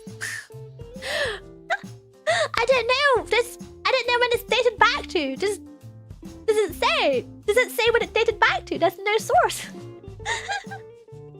So it evolved from spill the truth to spill the tea, then to spill the tea. Something like that, I guess. Yeah, but I guess it makes sense. Like, you know, spilling the tea. We have tea, then we chat tea, and we spill the tea. So you better give me some proper tea. None of this weak tea, okay? None of this weak tea. Be honest with yourself. Tell me all your deepest, darkest secrets. Right? That's not a theory, but a hypothesis? What's the difference? Like, you can hypothesize something based on a theory. This seems more like a theory. But I don't understand. What do you mean? What do you mean? You must convert the Americans to the way of the baked beans? I didn't think the beans was baked. Did the Greeks bake the beans before election? I didn't think they did. I think that might I don't know, skew the results because it gets all squishy and stuff. Gets all squishy and stuff. I don't know. You cannot spill the beans on the person who spilled the beans, as nobody saw it happen. What? What? What does that even mean? Okay, bro. Bro's trying to be too deep right now. Gorbs. Are we all trying to be a little bit too deep right now? Because we're talking about ancient Greek.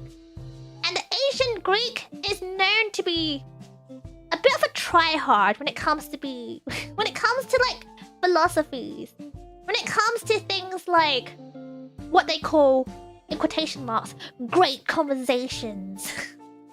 They always try hard to be too deep. Are you guys just trying to exude Greek energy? Is that what it is? You're just trying to be a bit, you know, ancient Greek. I see. Well, it's what it is. It's what it is. Puffsters, I hope this has been an eye-opening brunch. An eye-opening brunch. The philosophy of bean spilling is deep. No, it's not even a philosophy. It's just a theory. A historical theory. It's just a historical thing. A phrase from the history. What are we talking about? Spilling the beans! Oh my gosh, none of you guys are following the conversation. None of you are following the conversation. That saddens me. Here I am, trying to have an educational brunch. Because you're having a go at me for getting education online. So here I am, trying to impart some education online. On the YouTubes, not even on the TikToks. Oh my goodness, Puffers. I cannot believe it. Let's watch this brunch. Thank you, Mega Arc. It seems you're the only one. You know what? You get a sticker. You get a gold star. Good job, Mega Arc. Head pats to you. I can't believe it. Ben Hurst, you haven't even explained the differences. That's what I mean. No one has explained the differences. It's all just he said, she said. Oh wow, it's okay. I've learned now. Puffers just don't want education. First, they say it's the source that's the problem. Now, it seems that they just don't want education. You're allergic to learning! You're like, ew, this isn't school anymore, ew! I would listen to you. You're not my teacher. Get away from me, Miss Puffball. You can't teach me. I rebel! You're allergic to reading though? I literally just read like 2 different articles about spilling the beans. I did that for you guys, just because you guys wanted to learn. Turns out I was the one who learned today. On this Saturday, I was the one who learned that Puffsters don't want to learn. The qualm, the issue is not the platform. The issue is Puffsters just don't want to learn.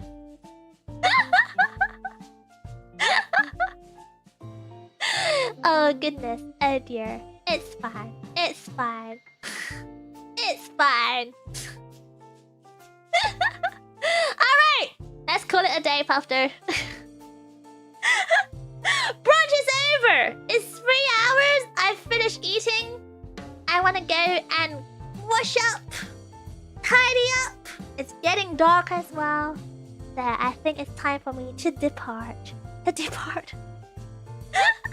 Penny, every time I learn something new, it pushes old stuff out my head. Me too, Grobs. Me too.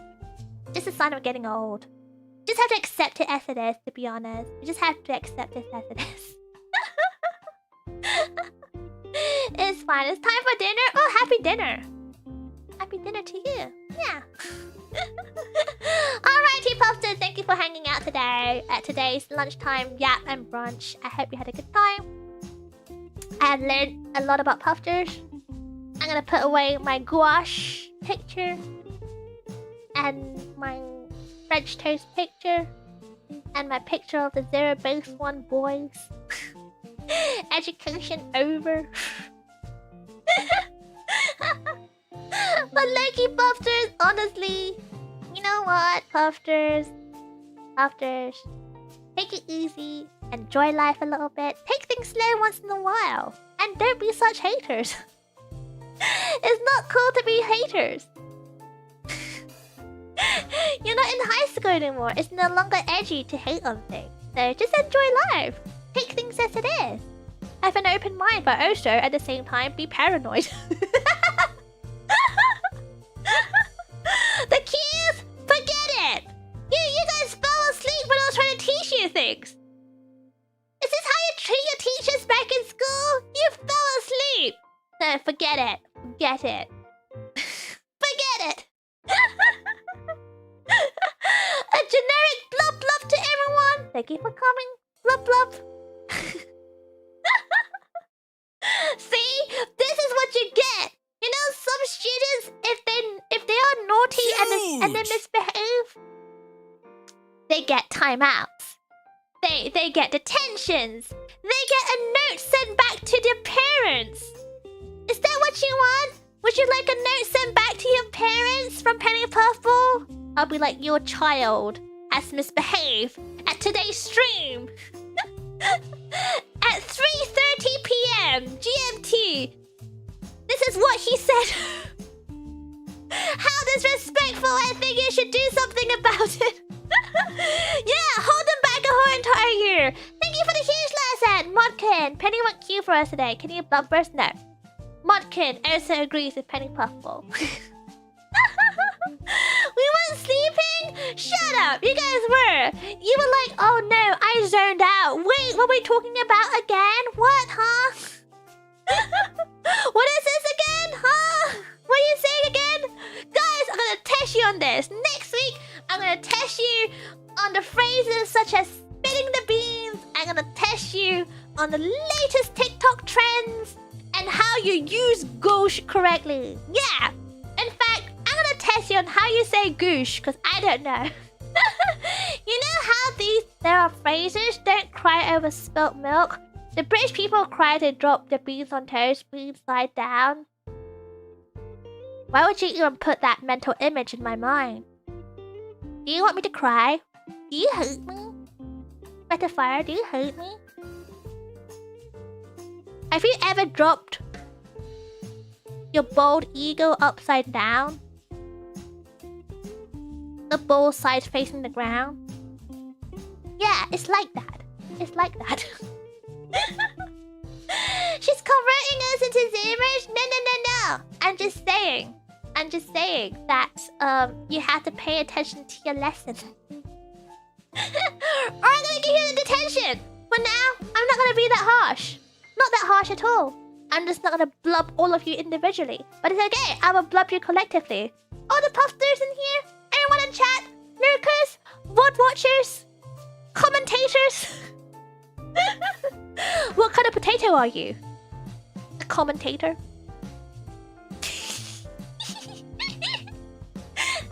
A big blub blub! Blub blub blub blub! There you go. That's all you get. That's all you get. She hates us confirmed. No, I don't. I'm just teaching you a lesson. Just teaching you one of many lessons you learned today. Yeah. You're a russet? Oh, I see. Not the best kind, I see. Not the best kind.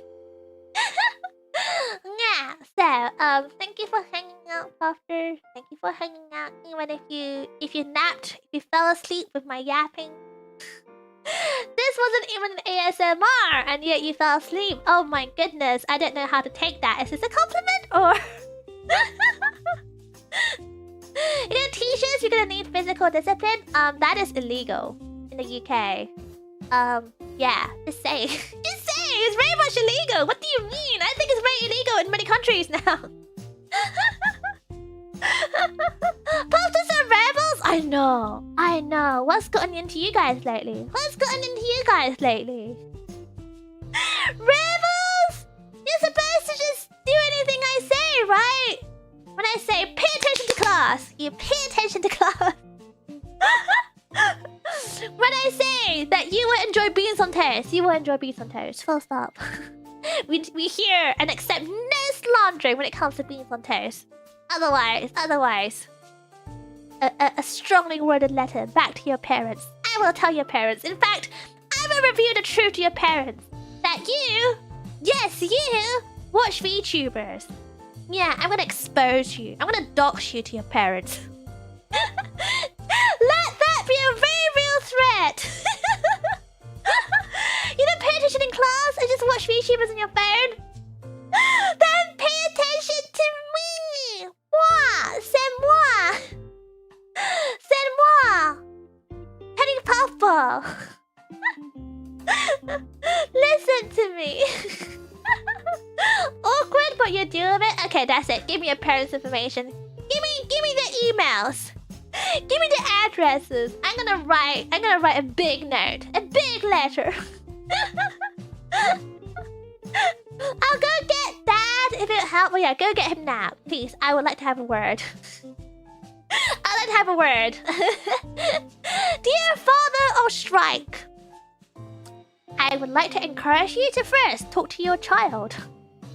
To listen when Penny Puffball is speaking and make sure that he takes notes. And secondly, I request that you kindly follow Penny Puffball's YouTube channel and Twitter and other channels. Thank you very much, dear father of Shrike. Yours sincerely, Miss Puffball. They know I like VTubers? Yeah, but do they know that you like me specifically me? If they don't know, let me tell them now. Let me talk to them. Go on. You know what? We're gonna have a parents-teachers conference. Not over brunch. We don't have the budget for that. You know. This is like public school. We don't have that kind of budget. We're just gonna have your wooden desk and a wooden chair in a cold hall. No heating's allowed. No heating is on. We're gonna sit in the cold in our thick coats, in our scarves, in our gloves, and we're gonna talk about you. Miss Puffball sounds cool. She is kind of cool. She's one of those cool teachers, you know. She'll give you homework, but she's still kind of cool. They've seen your merch? No way! What did they think about it? I'm curious what Papa and Mama Parade thinks of Penny Puffball merch. I'm so curious. Oh my gosh. If your parents have seen my merch, what do they think? Do they think it's cool? Do they think it's awesome? Do they also get encouraged to stand for Penny Puffball? Anyway, we were wrapping up. Ha ha ha. Thank you again for coming to my stream today. My very unusual afternoon Saturday stream. I hope everyone had a chill time. I hope you had a good time. Penny Puffball forgot a lesson plan and started talking about K-pop. What do you mean? I was teaching you music, arts. I was teaching you the arts and geography. It's not just 2 birds, it's 3 entire birds in one go. 3 birds, 1 stone. I'm min-maxing your education here. I even taught you about the Romans, about the Celts, about phrases from the ancient Greeks, history upon history and geography and the arts. Guys, I'm the best teacher ever. Teaches calculus? for next lesson. And anyway, you don't need calculus. You don't need calculus to excel in life. It's fine. You're fine. However, you do need to know about K-pop to excel in life. You want to get yourself a cute girly? You probably should know how to talk about K-pop. Just saying. So I'm imparting wisdom so you can go out there and, I don't know, strike up good conversation. Just mention Stray Kids. You might trigger something. Just ask them, do you know Stray Kids? And if they say yes, you go, oh wow, me too. My favorite song is Back Door. Just say that and they'll be impressed. Like, wow, you know them from that era? You could be like, yeah, of course I do. I'm a stray. I believe their fan base are called strays. It's not even hard to remember. Stray Kids, you're a stray. See, it's that easy. It's that easy. I'm not even a stray. Even I know what they're called. Ask, are you army? It depends. Yeah, exactly. Like, how do I put this? If you're going for hags, like hag cute girly pops, they will know BTS. The hags are more into BTS. The younger generation, when I say younger generation, it's not that young. Like early 20s, they're more into Stray Kids. Like 20s, like mid-20s. Sorry, not early 20s. Mid-20s, they're more into Stray Kids. Like if you're like over, I'll say, I could be wrong. Tell me if I'm wrong, but if you're like over 30, you're probably into BTS. I think that's what it is. I could be wrong. So you can be like, hey, like if she's, don't assume, because girls, you know, they look after their skin and everything. So they're probably a lot old. Their age may not be how they look, if that makes sense. But depending on how the conversation goes, you can be like, hey, do you like BTS or do you like Stray Kids? And like depending on the conversation, you can go, oh yeah, I'm an army. Oh yeah, I'm a stray. Does that make sense? I go to K-pop conversation starter is asking a girl if she's dropping. What's a dropping? What's a dropping? Wait, I don't know what a dropping is. What the heck is a dropping? I've never heard a term. What's a dropping? Okay, I've never heard that term before. Okay, maybe I'm not as K-pop as you think then. I'm not that J-pop. No, K-pop. What the heck? What is this? BTS just got out from the army, literally. Yeah, I know. There was so much talk about the BTS tours and how expensive it is. Yeah, I know. It's been everywhere. I don't know what dropping is. No, what the heck's a dropping? Okay, let me Google this up. Is this a troll? Oh shit, it's old! Okay, Metafire, how old are you? For reals? And don't say 6'7", because I would believe that. This is old! Oh my god! Dropping is from... What the heck? Super M? Super M is old! Super M is old! Why do you know Super M? Okay, well, there's apparently the song called Dropping by Super M. It's very old. And in K-pop terms, so I think in this particular song, like I don't know, I'm just reading information that I'm seeing online. In this particular song, they are doing a thing called dropping, which is a combination of jumping and popping. A combo of jumping and popping equals dropping. And this was coined and trended by Super M. Do you guys know how old Super M is? They're very old. Are they still active? Super M. Hold on. Are they still ongoing? Oh my god, I kid you not. If I type in Super M, the first search is, does Super M still exist? No, the answer is no. They went on hiatus mid-2021. Okay, so they haven't disbanded, they're just on hiatus. I see. I understand. I see. What is super old to you? Super M. Super M to me is kind of old. I think, how do I put this? Hold on. K-pop groups old. So I think, okay. I'm just looking at the old K-pop groups that I might know. I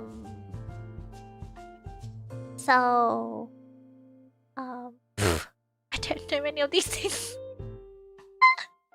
I don't know any of these things. Who are these people? I'm looking at all like the first gen, and I realize I don't know anyone from the first gen, but first gen goes way back though. First gen K-pop is like this is boy groups, I think. I'm assuming it's like 1990s, and I don't know any of them. And try. Okay, hold on. Second gen, maybe that's second gen. I don't know. I didn't like modern K-pop. That's not true. That's not entirely true. I know some older K-pop. It's just I know more the newer K-pop. So for example, Super Junior. That's old. Shiny. That's old. My God, Beast. That's old. Girls' Generation. Old. I know some Girls' Generation songs. I know some Super Junior songs. I know some Big Bang songs. How do I put this? Some of the old songs you will have to come across because everyone plays it. Eventually, someone will play it somewhere. So, like some Shiny songs, of course I know. So, I'm not like uneducated. It's just I think I wasn't around to like fully consume it, if that makes sense. So like for example, a lot of the older songs as well is hugely covered by like the newer generations of K-pop. So when they cover it, I tend to go back and check out the original versions to see how it's like, to see if the vibe's different. So yeah, I think that's how I absorb older stuff. It's just because I wasn't around to like fully be immersed in it.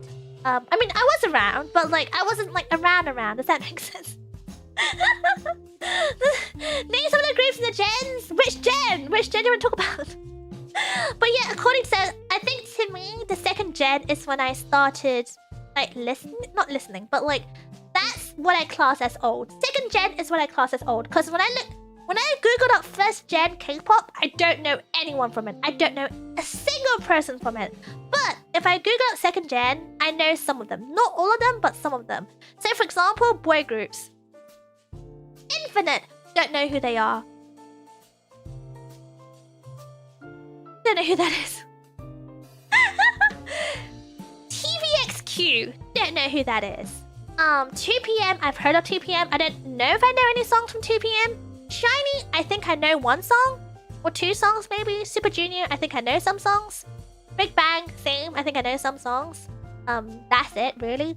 Girls group, I think everyone knows Girls' Generation because they are like their songs are still kind of big. I still hear their songs on TikTok sometimes. So yeah, Girls' Generation, I know. And 21, I think that's pretty big too because they have occasionally social media presence every now and then. So is Blackpink old? They are kind of mainstream, but they are getting old, if that makes sense. Like compared to the newer generations, because they've been around longer. Like a lot of new generations, if you think of IVE. IVE is like what, 4 years now? 4 years? But they're still considered kind of like mid to new, right? So Blackpink, I don't think they are second gen, but I think they're third gen probably. I don't know. If anything, Super Junior is old. I know! Honky is Goose. That's what I'm saying. This is old. Like Kara? I don't think I know any Kara songs, but I have heard of Kara, the name. Like, Tara as well? Is it Tara or Tiara? I don't know. Sister. I heard of Sister only because of... So I didn't know Sister, for example, but one of the K-pop survival shows featured a member from Sister. That's how I've known of Sister. So I wouldn't have known of Sister until I watched that survival show, for example. So you say it like Tiara. Oh, okay. Thank you for the education. See, I'm learning. That's what I mean. So Gen 2 is not my generation. I think my generation is more like third or fourth generation. So if you think of like I've, that's kind of when I started getting into K-pop. If that makes sense. If that makes sense. Like Girls' Day. I know of Girls' Day because I think, again, I think one of their songs was featured, not featured, but was covered in a survival show. So, to be fair, again, I only know second gen stuff because a lot of second gen stuff is very iconic. And it paved the way for like the current K-pop. So that's why it's very prominent in a lot of like K-pop shows. So that's how I know it. Good morning, Chicken Adobo. Welcome. First time chatter, welcome in, Honky Excuse. It's nice to see you chatting for the first time. I have seen you on Discord, so I'm so happy to see you here. Happy Saturday to you, and I hope work is coming along well for you. Thank you for coming, by the way. 9 users in 4 minutes on second gen. I have no clue. I don't know. This is just a quick Google search on a very brief, short list of second gen K-pop. So maybe you can Google it up. Super M was when they put all the top popular male K-pop artists at the time from different K-pop groups into one crossover supergroup. Yeah! I think I heard of that concept. Oh, that's them! I see. Okay. I heard of that concept, but I didn't realize that was Super M. Oh! I see. That makes sense now. That makes sense. Oh, okay. Oh my god, Metaphor. I didn't realize you go way back. This is education! Oh my god, I'm enjoying education so much. But I think one thing you have to know about old school K-pop stuff. You're hearing old K-pop names. You know what, Honky Excuse? You can see it as a good thing or a bad thing is up to you. But I hope you're enjoying it. And Metaphor, please don't take this as shading, okay? Because I'm impressed. Because I don't... Like, how do I put this? I know I got into K-pop quite late, so I don't know many things about the old school stuff. So to hear people to know about old school stuff, I find it impressive. Like, I do have a lot of friends who know a lot of old school stuff. For example, I think, again, like Girls' Generation, stuff like that. They would used to listen to Girls' Generation. So I do have friends who are into that as well, but... I'm like a baby when it comes to this sort of stuff. I don't know a lot about it. I know all the modern stuff. So I'm happy to tell you about all the modern stuff. So for example, I can tell you all about Zero Base One. I can tell you about the merch. I can tell you about like their concepts. I can literally go through the PVs, like the music videos of you, and be like, oh, in this music video they're trying out this concept, and that's how they chose to execute it, with like the outfits, the angles of the cinematic stuff and things like that. And you know what? I can even go through the fan chants of you. Like back in the days, I didn't think fan chants was quite a big thing in K-pop, but nowadays it's massive. Like to a point where a lot of K-pop groups, when they release a song, they also release like a video where they teach you how to fan chant with the song. I think that's amazing. I think that's so cool. And I think more people should do that. K-pop is fun. But I can tell you though, I think these days though, K-pop is a lot more serious than it used to be. So going back to the second gen example, so if you think about like Super Junior or Super M, about the dropping. If you think about like, you know, to some degree, well, maybe not girls group. Girls group have to take things more seriously back in the days. But like a lot of boy groups, it's like K-pop is more fun back in the days. Wait, no, I'm wrong. There was one girl group that was on the sillier side. You know the meme that goes dun dun dun dun dun whoo dun dun dun dun dun ha dun dun dun dun dun ha. That one. Oh, what is that group called? It's a trio. I think it's like Orange Caramel or something. I could be making this up. I feel like I'm making this up. But But back in the days, K-pop was more fun. Oh, at least from my perspective. At least I took it less seriously. But nowadays, it has become a lot more serious when it comes to like choreography, the concepts, the storytelling. Like, you know, the instrumentals have to be more dramatic. Like, I don't blame them because that's what does well on social media. That's what sells really well. That's what sells like crazy amounts of albums. Like, if you compare the numbers of sales like nowadays versus what people used to sell back in the days, it's a massive difference. It is not comparable. So K-pop fans has always been serious. I don't know. But then who am I to say? Because I wasn't really in the K-pop scene back in the days either. And to be fair, I don't. I think this is based on what I see in terms of like the progression of K-pop like content back in the days versus now. Like if you look at like the practice videos back in the days, practice videos. Let me bring out a random practice video image. So Big Bang practice video. So like this is like back in the days. That is not back in the days. It's Give me someone else. Give me someone else back in the days. Orange caramel. Oh, it was orange caramel. Yeah. I can't show the actual track online. I have a feeling that might bug me. But I'm trying to find like a really old group. You know what? Super Junior. That's old enough. Super Junior practice video. So this is very blurry, but also please acknowledge the fact that back in the days things were blurry and things weren't that serious. So this is a random screenshot of a practice video. So it's very common for like K-pop and J-pop groups to show their practice videos. This was their practice video. You can see everyone's just not taking it very seriously. And now let me show you the practice video of something more current. Zero base one. Like these days, practice videos is actually used as a form of promotion. So everyone has to be like dressed nicely.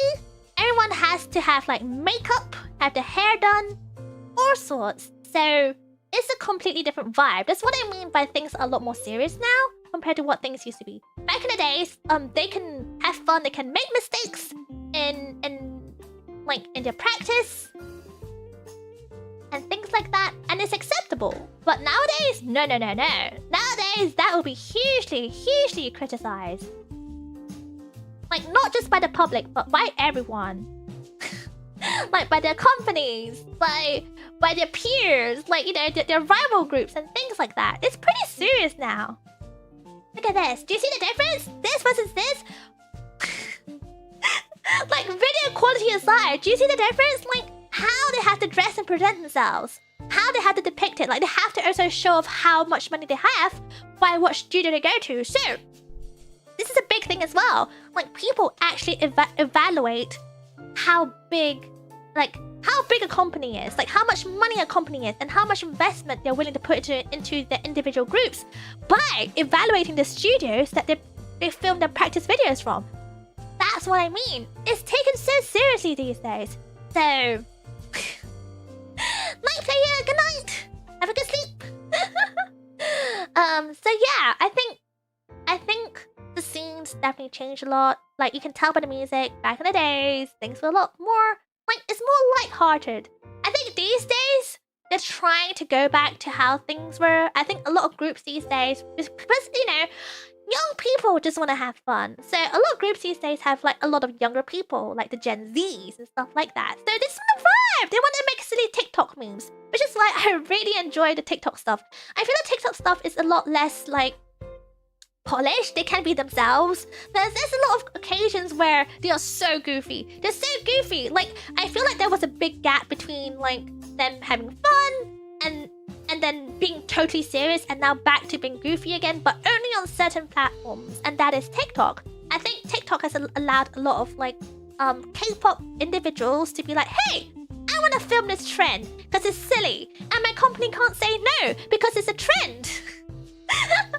Like, they'll be silly to say, don't do it, we don't want the numbers. Like, they can't argue with me, so I'm just gonna do this silly TikTok trend. And it's really fun to see, like, people's goofier side as well. Like, it's, you know, they're no longer just, like, perfect singers, or they're not perfect, like, actors, or performers, or whatever you want to call them. It's really fun to see the goofier side of things, definitely. You're pretty sure some of them are hitting their 40s now? I can believe that. I can believe that. Back in the days, putting on your line? What do you mean? What do you mean? 90 maybe, but what do you mean? We'll be finishing up. Wow, you want me to go? Okay, Puffers, I think I should go. Me thinks I should skedaddle. But yeah, here. I've explained the comparison. Back in the days. Orange caramel, goofy. Super M, jopping, goofy. Nowadays, Stray Kids, kind of serious. You just got here? I'm sorry, Lewin. I'm sorry. I'm sorry. If I'm honest, I just can't really stand the smell. As soon as it came in, I was wondering what the smell's all about. I thought it was just me, but turns out I'm not the problem. It's okay. I know when to go. I know when to go. When a Puffter says, why are you still here? I know when to go. Alright, Pufters, thank you for listening to my TED Talk. Stand 0 base 1 for 2 more months before they disband. Before they go skedaddle. I told you he's getting stinky. Don't blame me. Blame Leward. He's right here. Go beat him up instead. It's not me. It's him. Alright, you Pufters. Thank you for listening to my TED Talk. Thank you for hanging out. Have a lovely rest of your afternoon. We're gonna find someone to raid. Let's find someone to raid, shall we? If you can stick around for a raid, please do. If you can't, don't worry about it. But honestly, I recommend that you just leave because there's a stinky Puffter in here. You should change your name to Stinkwood. Let me see. Okay. Whoa! Oh, we actually have people streaming. Oh, that makes me happy. Usually afternoons are quite tricky to find people streaming, but today, we are quite lucky. Ugly dougly. Let me see. Alright, I think we may have a target. Let me just double check. First, I can save the raid.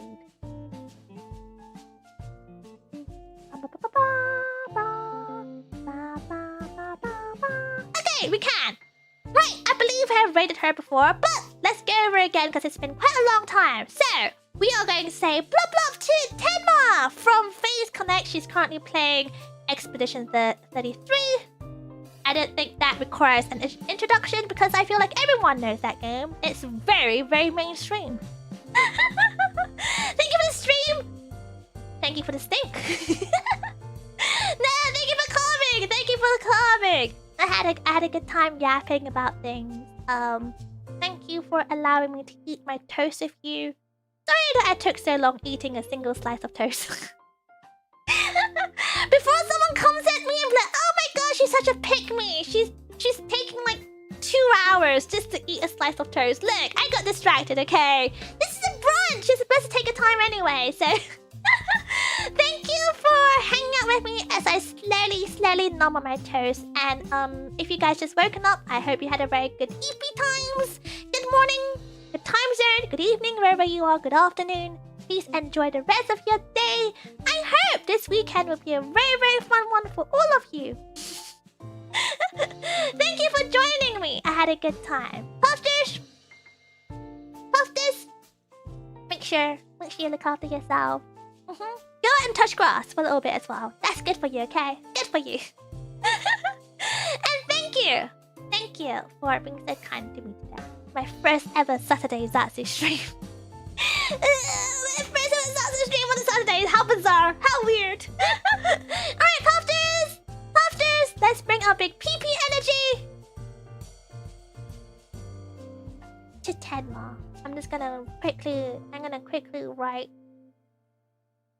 Hold on. Dun-dun-dun-dun. Rave message. Dun-dun-dun-dun. Where's my rave message? Hold on. I'm gonna need a few seconds to write this. I'm a slow typer. I'm a boomer. I don't need anyone to help me. Forget it. I can do this on myself. I can do this on myself. I can do this on myself. I'm adamant now. I'm already doing it. I'm already typing it, so it's fine. I'm already doing it. Ah! Big PP energy road. Dun-dun-dun. Dun, dun, dun, dun. I did this one myself. Aren't you proud of me? Aren't you proud of me? Yes, you are. Alrighty, thank you everyone for coming in. Thank you. Have a good rest of your day. For those who are joining me, later at the Fall Guys gaming night in the fan club, I'll see you later. If not, I will see you next week. Oh my god, next week? That's so long. Oh my god. Wow. I'll see you next week. Make sure you think of me. Don't miss me too much, but you will have to think of me regardless. Okay? Promise? Promise? Capiche? Good. Good.